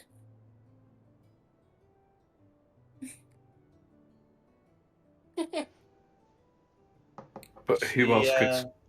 Oh yeah. I say, but who else could cast Speak with Dead then?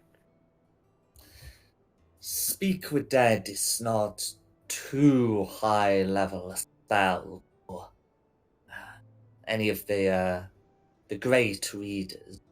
It is true I can cast it, but I'm sure there are others who can. Do you have an apprentice? Or a student that could easily use that spell?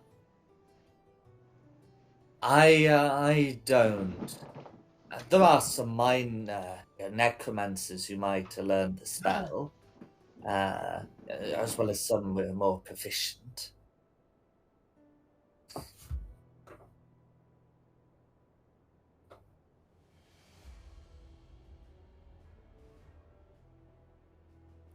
But I mean, how would they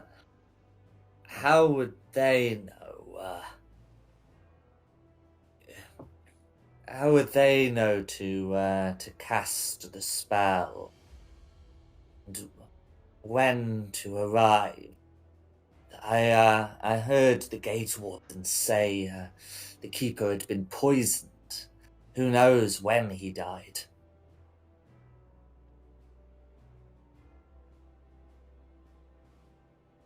Well, we do. Oh? Yeah. But, we're good at our jobs. So.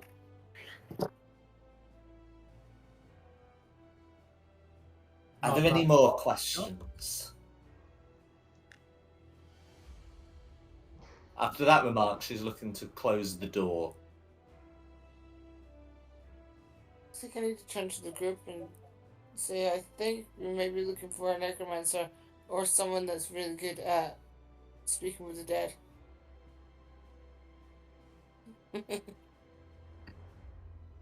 Do you have any plans to travel over the next few days? She shakes her head, no. Excellent. We'll be back soon. And then she closes the door. Why are we telling her not to travel? Because she doesn't really have the choice to travel. The city isn't lockdown. I'll be honest. I've got no one who I think's a firm suspect. Like, I don't know. I wouldn't want to put money on anyone that we know. It could be any of them. Yeah. Sus. I think we should wait for the morning until we can speak to I want to say Carissa, but it's not Carissa. Silveria. We've got Carissa with us. Silveria, that's it. Yeah. Yeah, I mean, or do we just go and ruin her night now? We've done it to plenty of other people. Sneak into a room, pin her down. Yeah, okay. Well, again, we're really risking a level of exhaustion. I'm sorry, do you have somewhere to be in the morning? I'm just going to sleep in. Actually, yeah, that's a good point. We could just sleep in. Yeah. Aren't we supposed to be in hell in the morning? We are, but they won't let us go to hell till we solve this murder. Hence the reason we're solving the murder. Yeah. Myself wants to go to bed in case we have to fight at some point. Don't want to fight with a level of exhaustion. Let's find a room. Yeah, also, some of the doors you've seen, especially bookworms, are arcane lock. And they buff the spell to cannot be unlocked except for by any non-magical means. Which does not necessarily mean you can't get in, it just means it's going to be a pain in the ass to get in. If you are being denied entrance. Yeah, this is peeing me off a bit. This now. Yeah, I think it's bedtime. We'll regroup tomorrow. and just make subtle Figure comments it about out. no wonder Shula wants to get back. He desperately needs a bath, and I hope I don't have to share a room with him because he's really stinking at the minute. Mm-hmm. I share a room with a skull that smells like some sort of burning crimson smell, so I'll be used to the smell.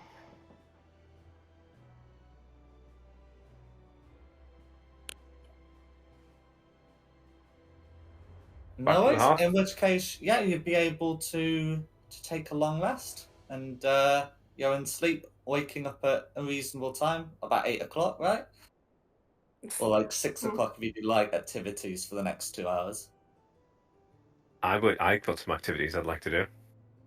Oh dear. Someone give what's him up? a bag of nip. So I would like to create a document from Jasuni and the documents that I stole, copying his writing style and stuff. And I want it to be a letter of passage into the vaults. And then I've seen a little bit of who's the Daryl. I'll do one from Daryl as well because I've seen a little bit of his writing about. And then I'll have the 2 letters of passage to the vault with my forgery kit.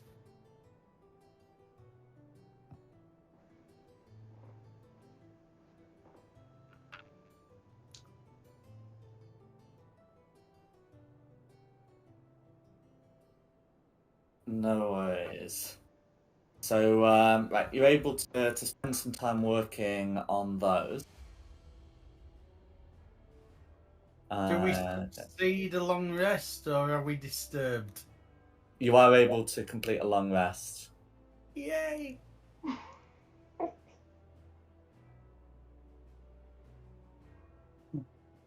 Because some of you will be down resources from travelling. But anyway, they're all back now.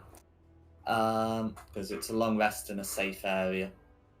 I'll be away, guys. Can't hear me. I turned it off from my headset as well. Oh, love. I'm not having a good night. Very tired. Am I still okay to swap my spells around, Jack, after the long rest? As part of your long rest, absolutely. Yeah. Fab, thank you. Yeah. Whilst the other half casters can only do one, because we're using the artificer that exists, you can just swap them all around if you need to. Danko.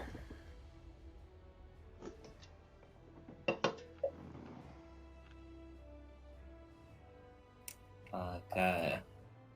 And yeah, so you're able to take a long rest, and yeah, as you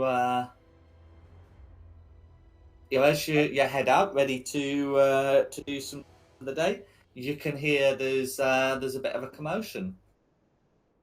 Oh, here we go. Let's go towards the commotion. Let's not bicker and argue over who killed who. Well, is this like in the hearth, outside the hearth?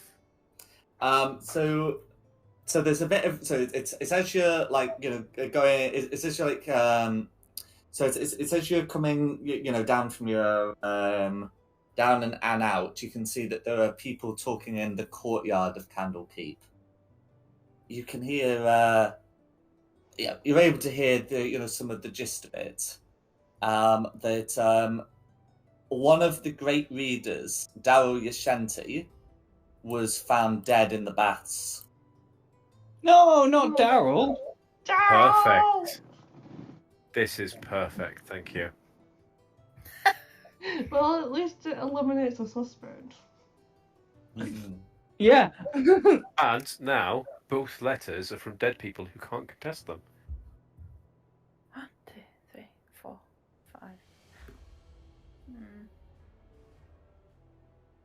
5. Cool. Right. I'll turn to my companions like, guys, we're really screwing this up. The number of dead bodies is going up, and the number of suspects is. Yeah. We're not doing well at this at all. Do you think we should just kill somebody? I mean, we've got like a 1 in 10 chance of doing it. Oh, I mean, kill everyone, and we've got the murderer. Yeah, no, lawful good. We're not killing anybody. do that, we can't get to Avernus. Oh, I'm sure we're going to hell if we kill everybody. I do have a knife that'll send us to hell, but maybe just our souls. No. Yeah, Right. Don't we turn up as lemurs if we do that? Correct. You're a cat race. Aren't you already in hell?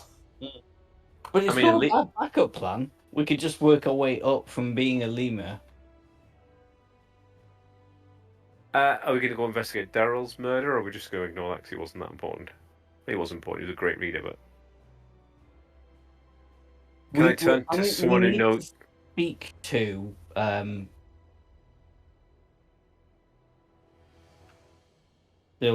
Sylvania. Do we not want to try and investigate Daryl and get the first speak with Dead? No, because then we're just stuck investigating another bloody murder. Could be the same He's murderer. dead, it's fine. Let's not bicker and argue over who killed who. Oh, this is just dragging into the mud now. This is getting a hunch. No, there are two of them. Yes. Yeah, no, this is just dragging into the mud. We need to do something decisive. I would like to investigate Daryl's body. I would like to investigate Daryl's body. Yeah, you can split up. Can I investigate Daryl's body so you can talk to him?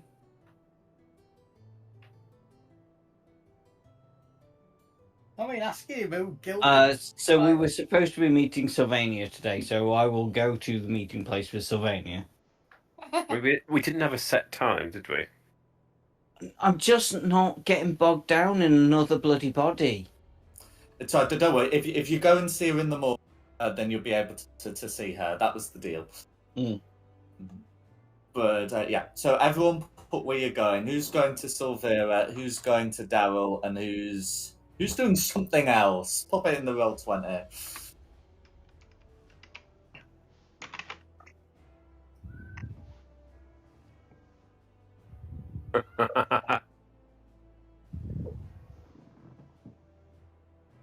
Can't even see what I'm writing.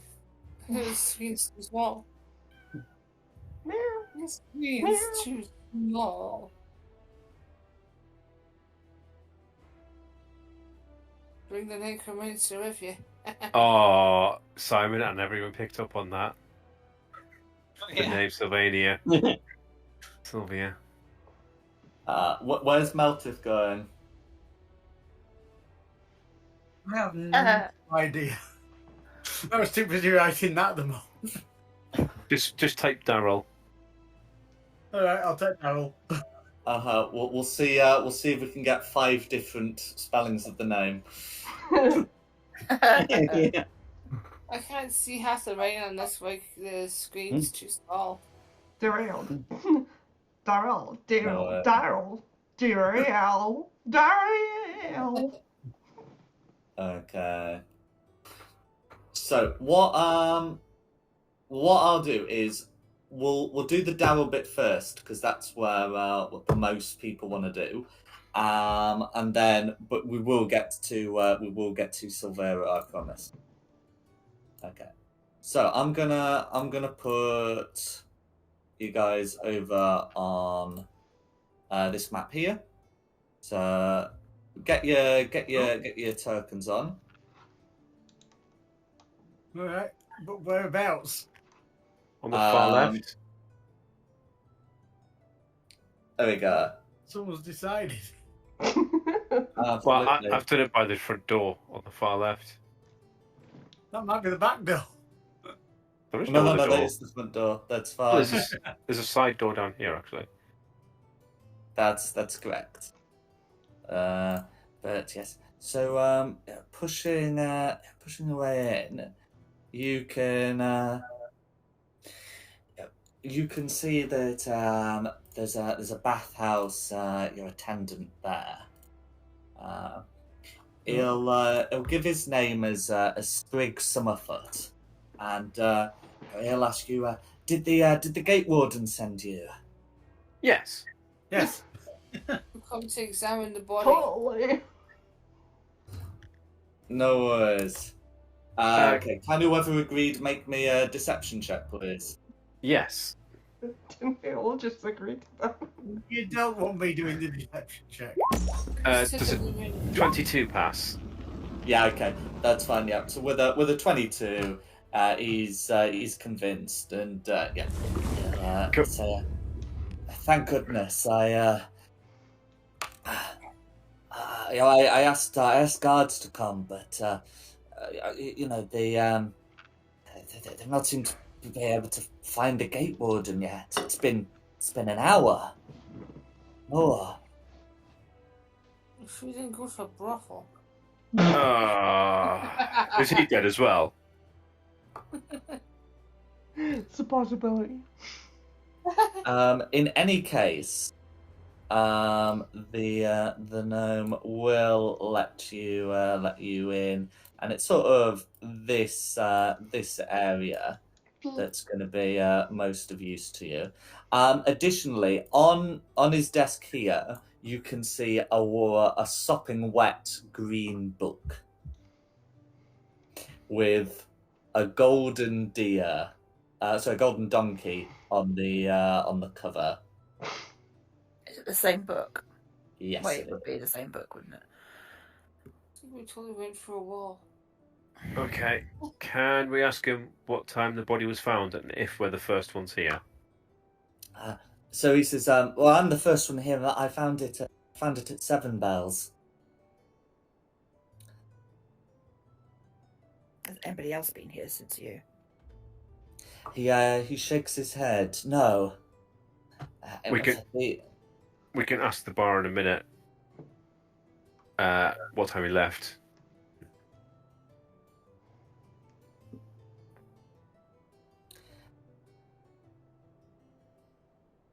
I'm not supposed to move the body, but I did fish this out of the bath so it doesn't get damaged.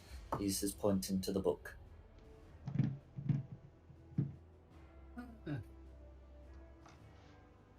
Okay, so what would the 5 of you like to do? And I'm aware that 2 of you are in 2 different that you're in 2 groups in 2 different rooms.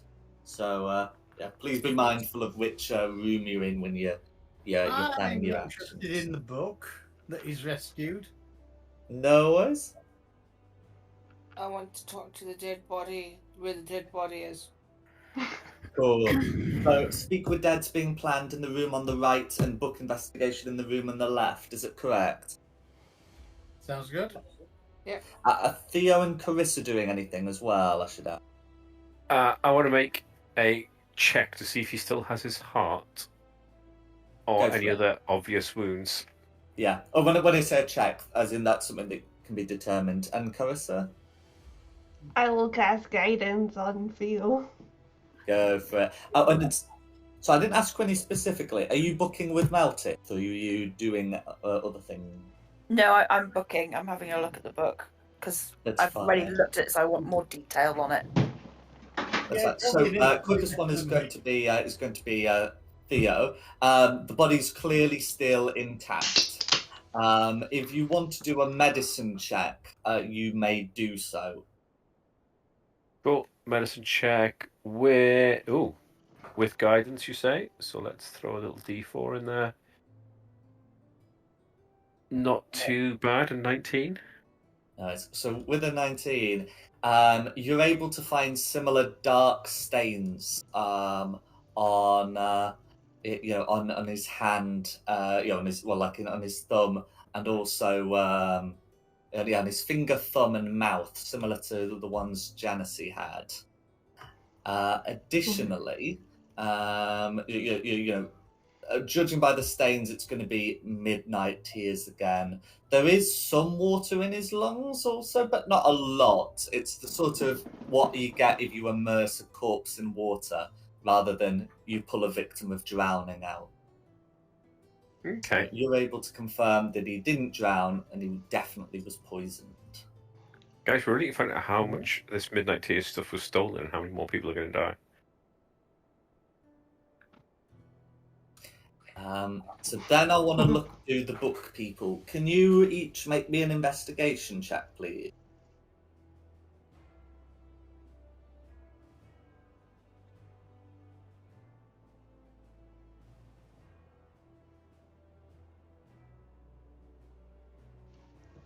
Oh, that's poor for her. 16. And for Meltith? Oh, I apologise. Investigation.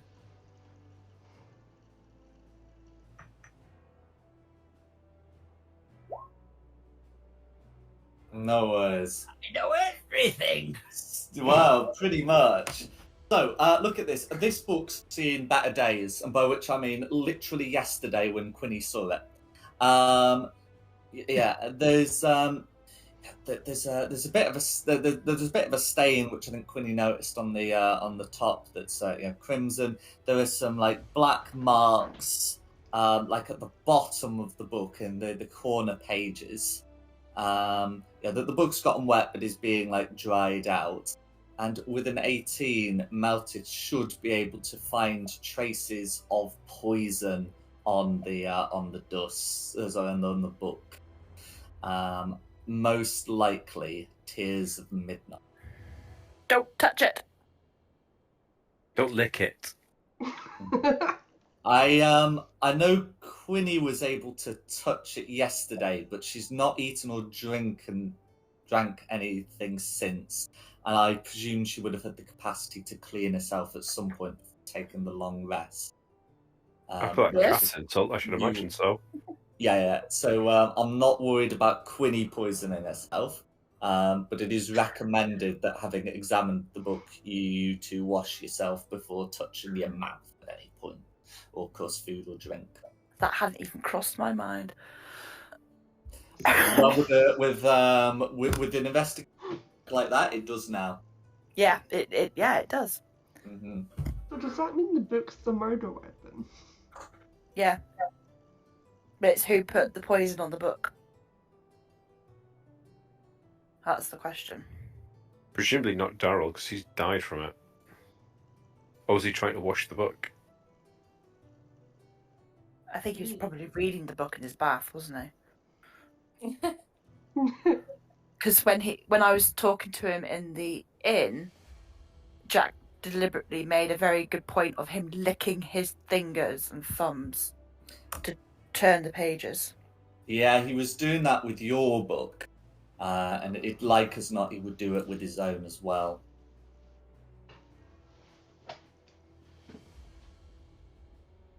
I need to wash my book.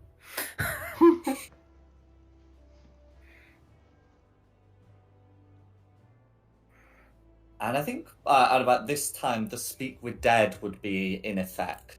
So if there's some questions you want to ask Daryl, you can. He looks like he'd be able to speak. Does he? Yeah, maybe when you cast it, he coughs up some water, but nothing that would interfere with your casting. We're going to get a limited number of questions with this. 3, isn't it? Yeah, that would. I hope you're not asking Daryl. No, I'm kidding. No. Begin every question with Daryl, like Daryl, comma, and what we know that it's for him. Just Okay. 5 questions. So, did he know his book was poisoned? Do we know who killed Janissary? Do you know who killed him? Any other questions anyone can think of?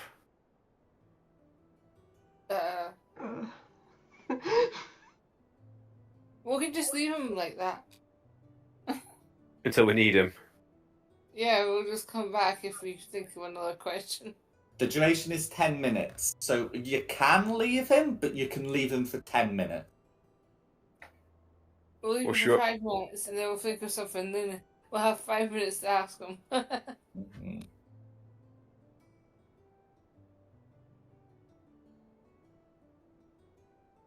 Glasses for spoilers for a book. We need to ask for that book as well. If we can't think of anything useful to ask him, we can start with that. Well, I don't know what else to ask him apart Shall I from... give you some time to discuss some questions in the Discord or the Roll20, and we'll pick up with Shulong? Would that be useful? Yeah. Yes. That's fine. Yeah, so I'll move you onto to Silvera's chambers, where Shulong will be able to enter. So she's got some decent sized chambers. Yep. You're able to come down by this staircase here, and you can see her on a desk here. There is notably no sign of anything that could serve as like a bed here. But yeah, there are various. She's at a desk, and there are sort of other places to meet. Around are a lot of otherworldly trinkets. Okay. As she says, I hear you've been looking for me. I'm afraid I've been unwell. Yes, I understand it must have been quite a shock for you, the death of the head speaker last night, head reader. She nods sorrowfully. Sorry, I shouldn't be shouting that across from the other side of the room. Hello. Yes! You might have been sad! No. Come over to the desk. And, yes, I mean, I don't want to give in to idle gossip, but I do believe you two were close. That's right. I think you know more than that as well. I am not ashamed. And so you shouldn't be. Love is love. Indeed. Mm. But I'm afraid the whole of Candlekeep already knows we were.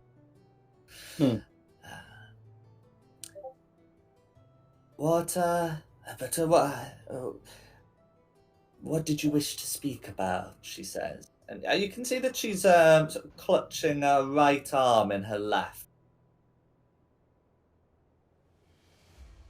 Oh, clutching a right arm in the left. Can I have a closer look at that? Maybe an insight check to see if she's wounded? Absolutely. Insight check would be perfectly suitable for such a search. No worries. Oh dear.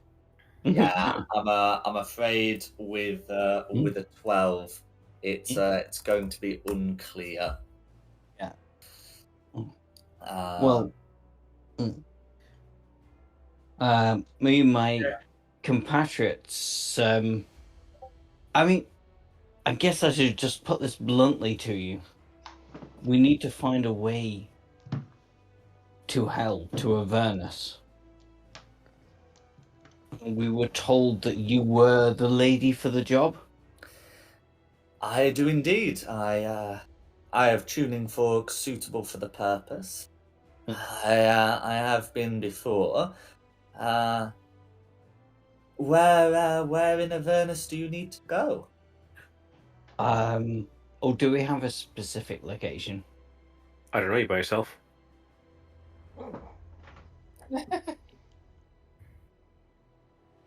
Oh, genuinely, I don't know though. Yeah, okay. An insight check. Are you aware of what happened to Elturel? I am aware it seems to have been destroyed. Well, we know it is. Elturel has not been destroyed. It has been taken into Avernus. And you're looking to visit it. Visit liberate. No, we're looking to liberate it. Lawful good. By visiting it? We're yeah. Well, if you can get me to where Elturel is in Avernus, then maybe we can figure out a way to get it back out of Avernus. Absolutely. I would be happy to send you there. I have the spell. Unfortunately, there are wards, and I would be forbidden to leave. They know I have a key, and they know I can leave. I'm Yes, afraid we to need say to. many of my fellow readers suspect me of Hmm. killing Genesee. Well, I for one am not one of those people. I say, should that take a deception check? Well, okay, I mean, it's one of those. If you're trying to get something from it, we can sort of deception check. But yes, nobody can leave Candlekeep until the mystery of the Lord High Reader is solved. If you wouldn't mind telling me, is there anybody that you would suspect? I mean, you know me. I'm blunt. I've come in here. I've been blunt. Told you exactly what I wanted. You were heard having raised voices with Genesee. If you don't mind telling me what this was all about. She says, we spent the meeting discussing a new library dedicated to the Great Wheel of the Plains. Whilst the meeting did end there with an argument, it's about a personal and private matter. Very well. And do you know anything about the poison midnight oil? Midnight Tears. Tears of thank you. Midnight. Tears of Midnight, thank you. Yes, it's a poison. It's an ingestion poison. One must consume it. So typically put in food or drink, not by someone who intends to partake. And it takes effect at midnight, which means it can be placed at any part of the day. I mean, more specifically, do you know from our investigations, whoever obtained this poison must have got it from within Candlekeep? The apothecary has many herbs and potions, and I imagine he has poisons as well. I doubt he would have sold a specific poison. Would he have sold the ingredients for a poison? I mean, I don't know. Do you really think he would have just, like, literally gone, here's some poison? He studies them for academic purposes. I've brought in many from the lower planes, where they don't affect the denizens there, but they are harmful to those who journey. And I can't imagine him just selling them like that. I suspect either involvement or theft.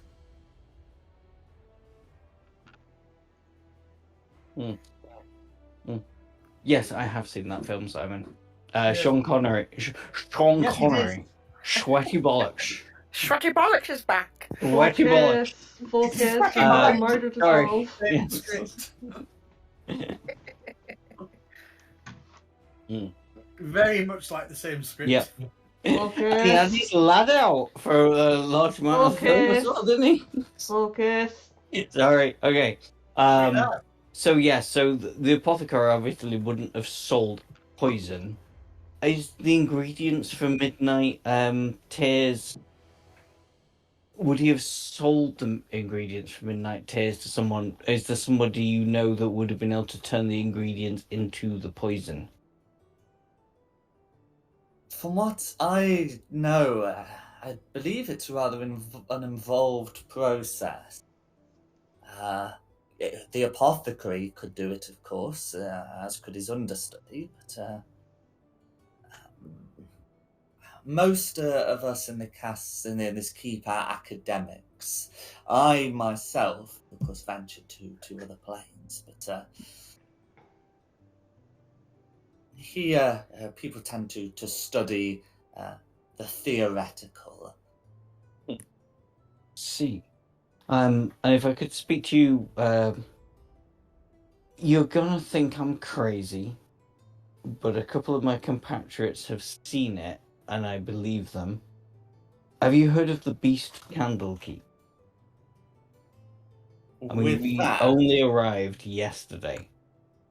she visibly paled, Oh, and it says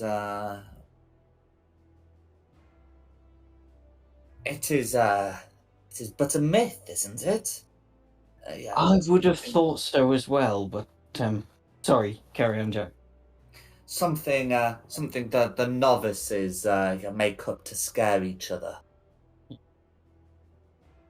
Yes, I would have thought so as well, but my companions that they came in with have not had a good look, but they have seen this creature running along walls, climbing up and down, and I don't know what I do with a visibly pale.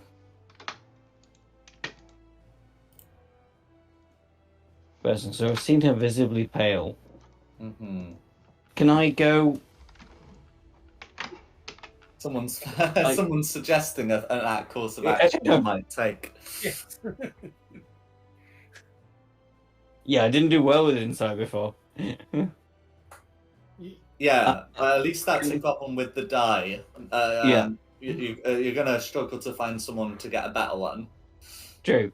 Okay, can I insight the visibly paling Sylvania and go, she lying about something? Go for Think it. about Oh, That's not too shabby. 17. So you actually bring her up. You can see physically. She also seems to clutch her arm tighter. And when you mention crawling about, her eyes look over to this circle here in the corner. Oh, hang on, can you ping that for me again? Oh yeah, this one in the corner. The Skyrim enchanting table. Yeah, she's very clearly hiding something. Okay.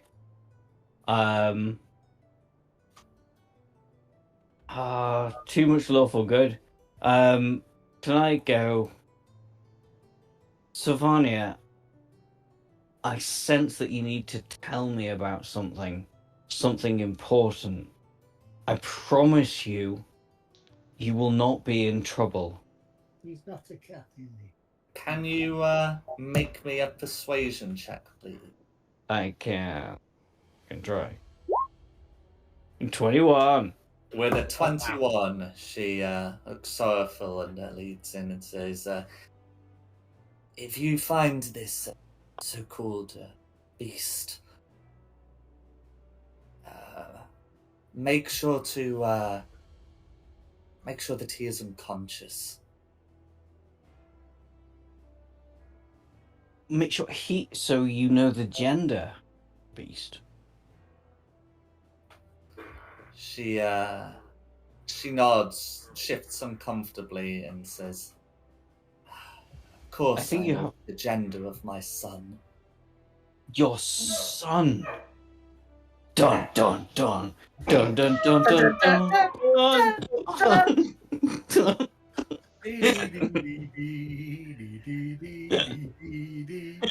That would absolutely be the perfect place to leave it for tonight, wouldn't it? No.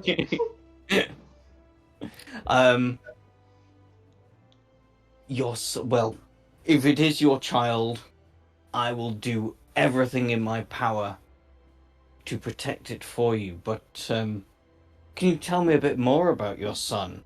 How he came to be how he is? He was conceived on a visit to the abyss. He he is half tiefling like myself and half demon. He Demon or devil? no, specifically demon, hence Okay. abyss. Mm. Demons Yeah, of the abyss, devils of Avernus. Got you. yeah. Yeah. Of hell. Yeah. Of the hells, I should say. Anyway, she says he is a bit curious about people, but he wouldn't hurt them. I've kept him in a magnificent mansion. She says, pointing towards the circle here. Mhm. But, of late, he's found ways to leave. Sometimes I've had to cover him from the roof. But he's not. I mean, your son may have issues, but he wouldn't be capable of administering poison to anybody, would he? Let's be honest. No, Yeah. no. He doesn't really know of poison in that sort of way. I shouldn't think. Some demons I find seem to be confused by the concept. Well, I'm glad he's a demon and not a devil. I was a bit worried then you'd have a child with Zariel, for example. If I ever meet a child of Zariel. She she nods. I have been to Avernus. Not under those circumstances, nor do I think could I get pregnant by Archduke Zariel. Oh, you'd be surprised what she is capable of. From what I hear.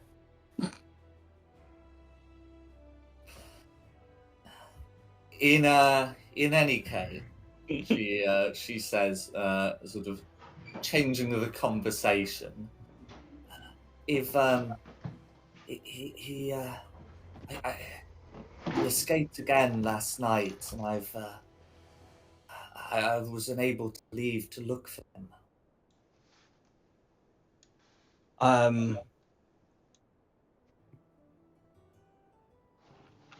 We're early in the morning now, aren't we? We're about 8ish. Mm-hmm. Does your... I mean, is he more nocturnal? Your child? Yes. But...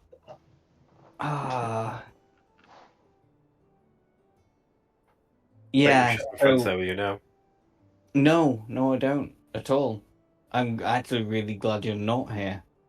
Because, so Sylvania, I will keep the knowledge of your child's existence to myself if you can assure me that he will not hurt a living being in Candlekeep. He wouldn't attack except in self-defense. Then, If someone were to attack him, I suppose I cannot guarantee their safety. And as she says that, letting your insight roll, you can see her clutch her arm tightly again. Did he hurt you by accident, did he? She looks at her arm and says, I saw some lights flashing as I went to get him. I couldn't see beyond my dark vision. But, he definitely hurt and was confused. He bit me before he realized what he was doing. Do you think he could possibly witness Janice's murder with him crawling around on the roof? I don't know. I've only been told that he's dead. Yes, he was dead. I think we've been over this a couple of times, but it is poisoned. Yeah. Mm-hmm. Oh, of course, yes, you've asked her about that. So, yes, you'll Yeah. have to that. So, yes, Yeah. in which case, I only knew he was dead before you came in, yada, yada, yada. Yes, she'll say, possibly if the application of the poison was done on the roof. No, I mean, the skylights your son could have been peeking in through? Could he have been a witness? He's I a don't very think he's a good culprit. climber. He Could he have been a? look through. Could he have been a windows. witness? Yeah. I've not been able to ask him.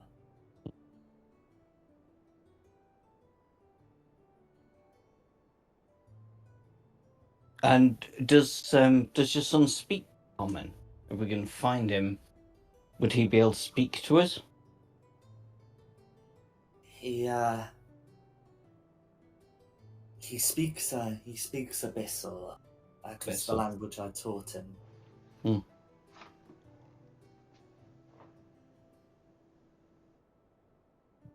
Okay. Well, I think that's about it from me. So thank you very much for your time, Silvana.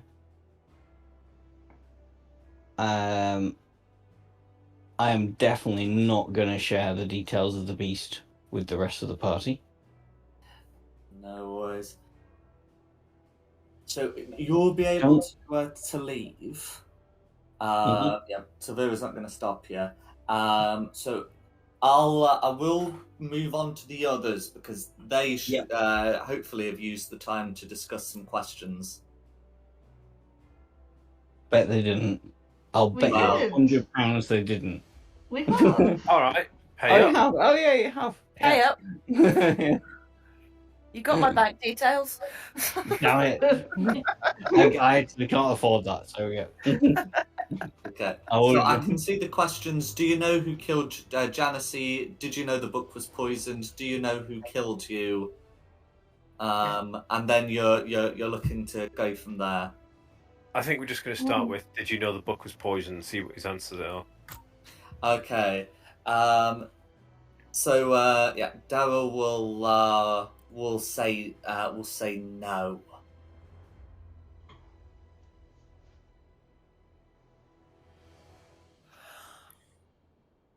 In fact, he'll say no rather incredulously.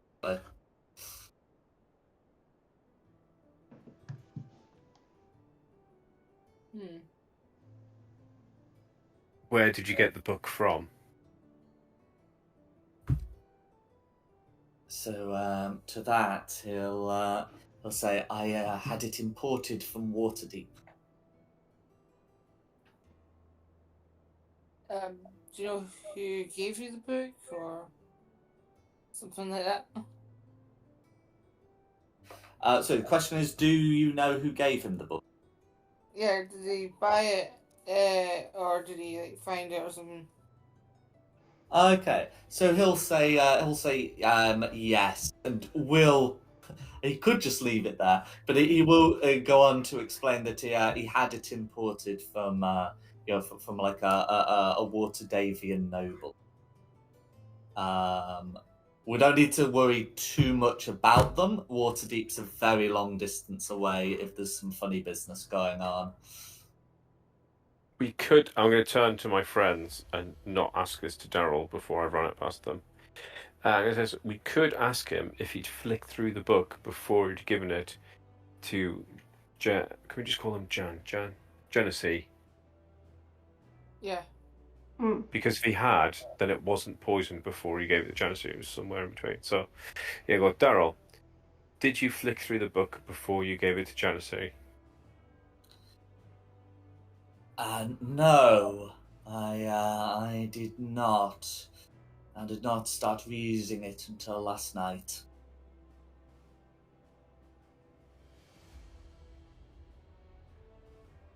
So, is there any point asking, do we know who killed him? Because then we know if it is the book, then there's no point asking. 4. We've got one more question. We have to take wise. Yeah, well, we can ask who. Do you know who killed you or who wanted you dead? So at least then we got an idea of suspects as well. Yeah. Yes, we'll do that then. Daryl, do you know who killed you or who wanted you dead? I mean, that would clearly be considered 2 questions. Which one are you going Oh no! Let's just say he was out to I get you. think- for? No. I'm asking you to choose which question you want. I think we should ask the second one. To be I'd honest, say who wanted him dead. Does he have any idea who would want him dead? Yes. because we asked the first one, he might say, "I don't know who killed me," and we'll be back to square one. So it'd be better if we just ask him who wanted you dead. Who wanted you dead? Very, very well reasoned. I can tell you now, it would be very unusual for him to know who killed him if it's poison, especially this kind of poison. Anyway, he'll I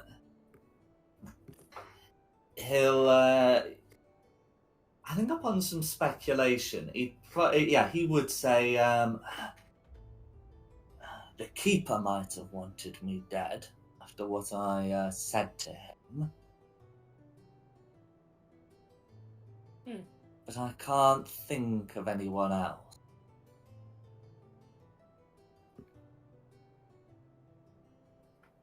Right. So if he says the keeper, we need to interrogate the keeper. The keeper is dead. Oh. Well, that's And not can't good. be interrogated because yeah, He's already been dead. interrogated. yeah. Like about 6 times by people now, I think. So are we back at square one? Because now we're still clueless. My big suspect is the lady I saw looking out for the stars. Although I should come back to meet you before I say this. Or we could go back, find Miss Holly Pocket, get her to ask the cat to go around sniffing people, and when she finds someone who smells like the person in the middle of the night, Yeah. they let us know. Yeah. What was the thing with Holly Pocket? Somebody she smelt came in that didn't smell right. Okay, Yeah. so Queenie's the cat, Miss Holly Pocket is the gnome who you're using as an interpreter. Yeah. But the cats said that the horned two-legger smelled different.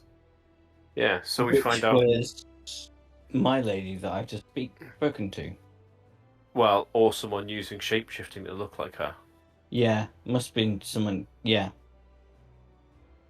So that's what I'm saying. If she goes around sniffing people until she finds that smell again, we might have an idea who it was.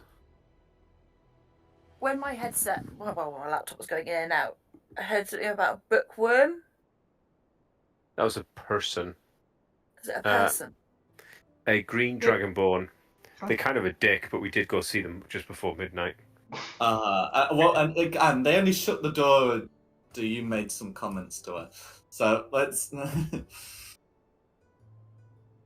Oh yeah, it was like they were shirty because it was late at night, and then we mocked their professionalism, and then they shut the door in our face for some reason. Yeah, and I just wanted to clarify that because it's about keeping someone up to speak. Theo, of course, is perfectly at liberty to suggest a person's a dick without any input from me. But just since this is a recap, I am insisting the point.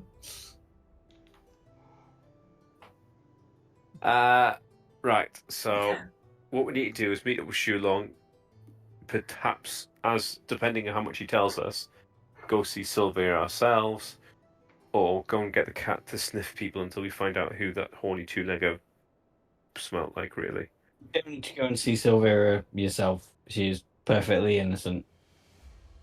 That actually sounded really dodgy the way I said that. It does. It sounds like you slept with her now. Yeah. She used her womanly wiles to convince you to stay Mm. out of it. Have you not seen my dirty books?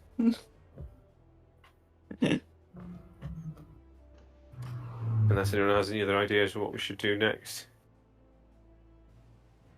Nobody using their womanly wiles on me.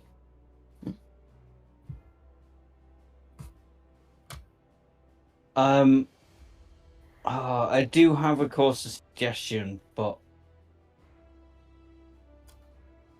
I can't in good conscience suggest it. I really, really think that Sylvia's son, saw something that night. I mean, I don't know what you're basing that on. Maybe he was attacked, and that's No, why. He was I mean, we need to do this in character, don't we? So I can't. Obviously, you don't know what happened in there. Right, so I'm going to go back to Miss Holly Pocket. Holly? Is that right? Yeah, Holly Pocket. Okay, yeah. I don't know what you guys are doing.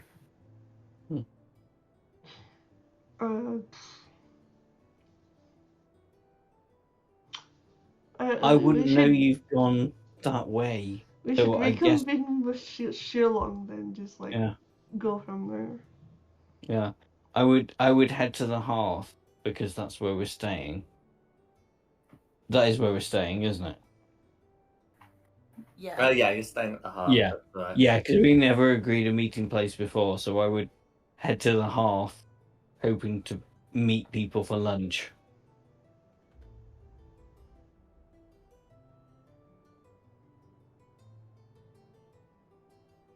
Everybody, all.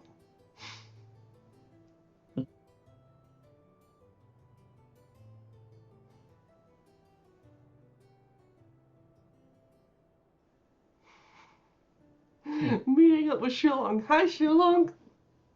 Hey, how you doing? Did one learn anything interesting? I don't think Sylvania is our lady. She was sporting an injury that she got through playing squash the other night. And yeah, she was pretty distraught over finding that her lover had been killed. My personal insight, and you know I'm very good at insight, is that she has nothing to do with any plot to kill Janice. Janice. Hell.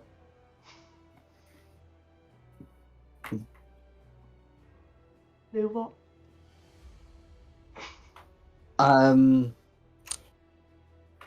Well, let's see. It's just the me of the minute. What did you find out? Well, Daryl died by poisoning, which turned out to be on the book. Was Yeah. It was definitely the book. So it was definitely the book. We shouldn't have kept licking it then, should he? Okay. Disgusting habit. Yeah. I mean, just imagine if we had fallen on the plan to steal it. Oh well. Yeah. Okay. So the poison was definitely on the book. Mm-hmm. So do we know where the book actually came from? Waterdeep. Waterdeep. Do we know any of the high speakers here who have been to Waterdeep recently? Or They at could least have have come in. connections. Or connections to Waterdeep. Or connections to Waterdeep, yeah. Not of which that you're aware. Maybe that should be our next line of questioning. I mean, I really want to know who it does, who did it, so we can gather the suspect in a big room. You know, like a proper murder mystery. Can't we just do that now? Get everyone into one room and just fire questions at people? No, because we don't know exactly who did it. The only time you get people into a big room together is when you know exactly who did it. And you Have you never watched a murder mystery before? You did this because of this, and you did this Yes. because of that, which then led to this, which led to that. But it turns out you weren't the killer. The real killer was. Was. Bob. Ba, ba, ba. We have to actually find out who did it before we get everybody into a big room. If you I'm want- absolutely up for getting everybody into a big room once we find out who did it. Once you Oh, find out who really? did it, it would be that would be a sensible course of action. I am really, like I said this last week, I'm floundering. I really don't know. I mean, I've got a couple of plans of action. Well, do you want to come and join us in the pub and suggest one? Oh, well, they Or don't do you have wanna to do it? do them. I'm a cat of action. Okay, you go do your cat thing. Lipstick.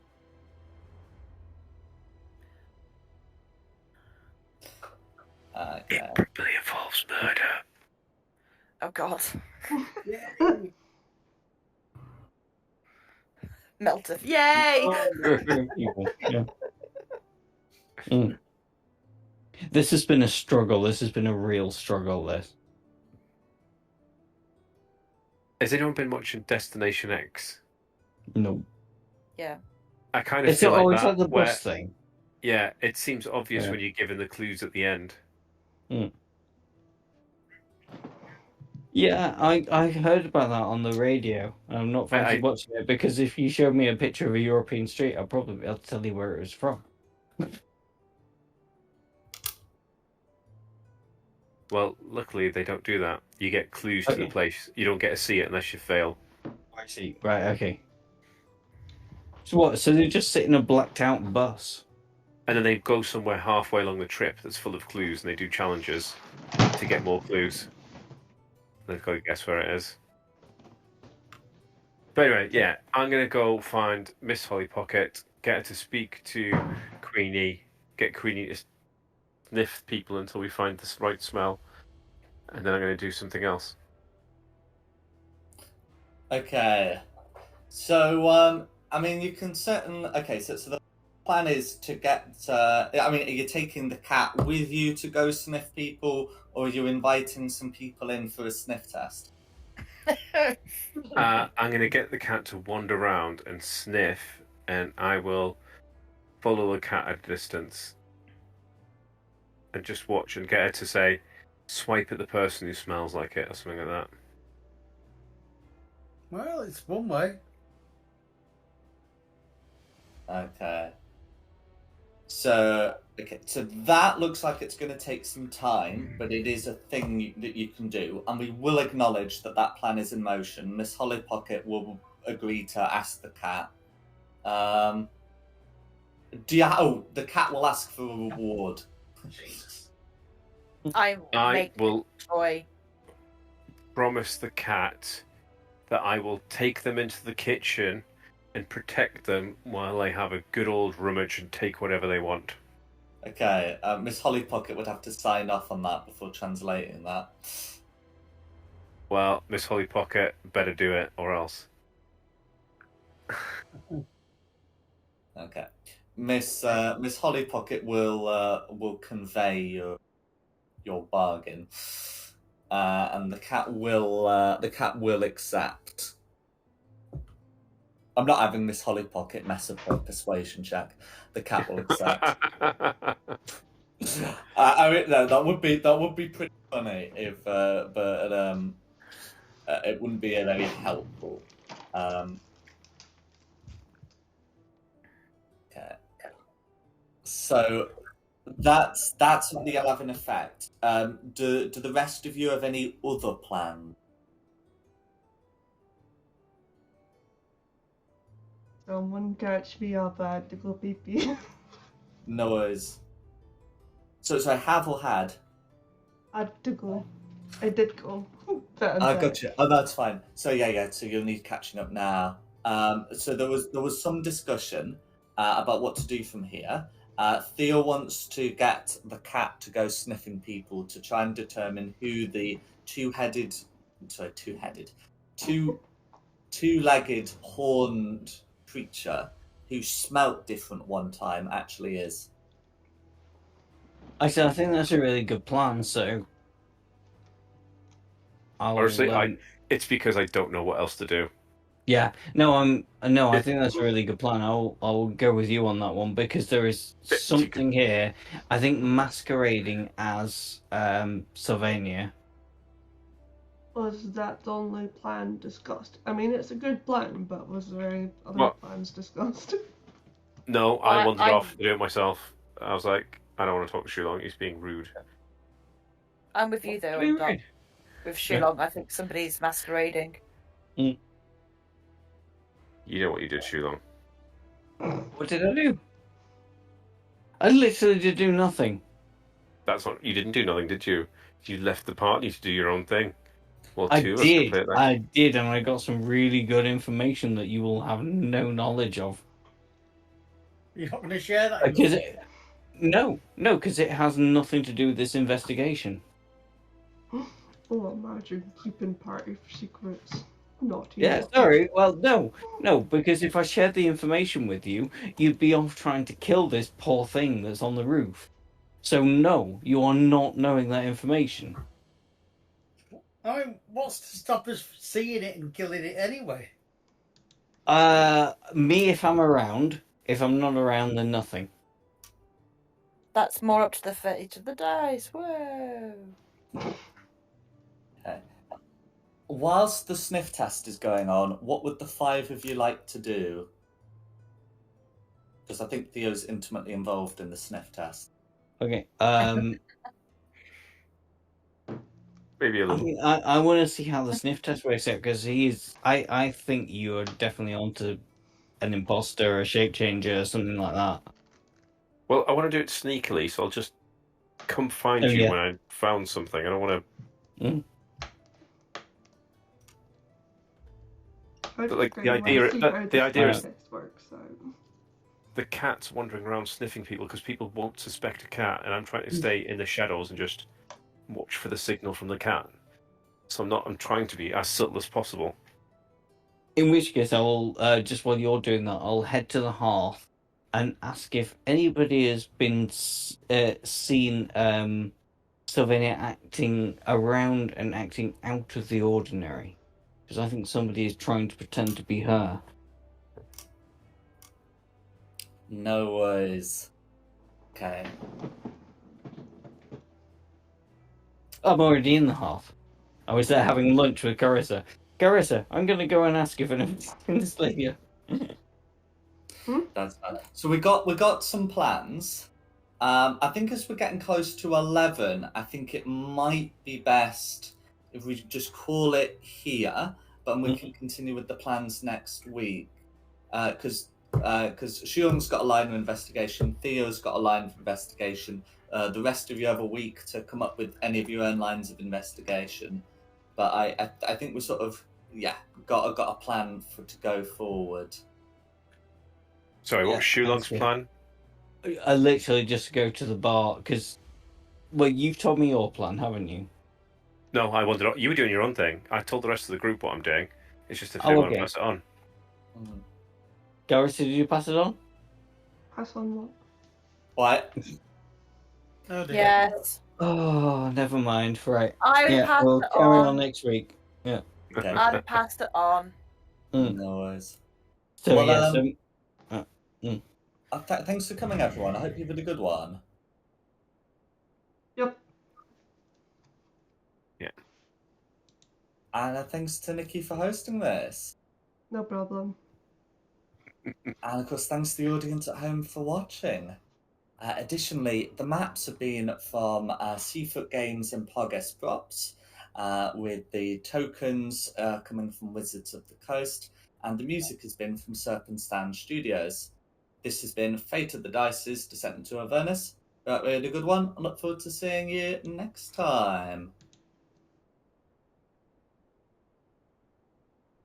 Let me know when we're no longer live.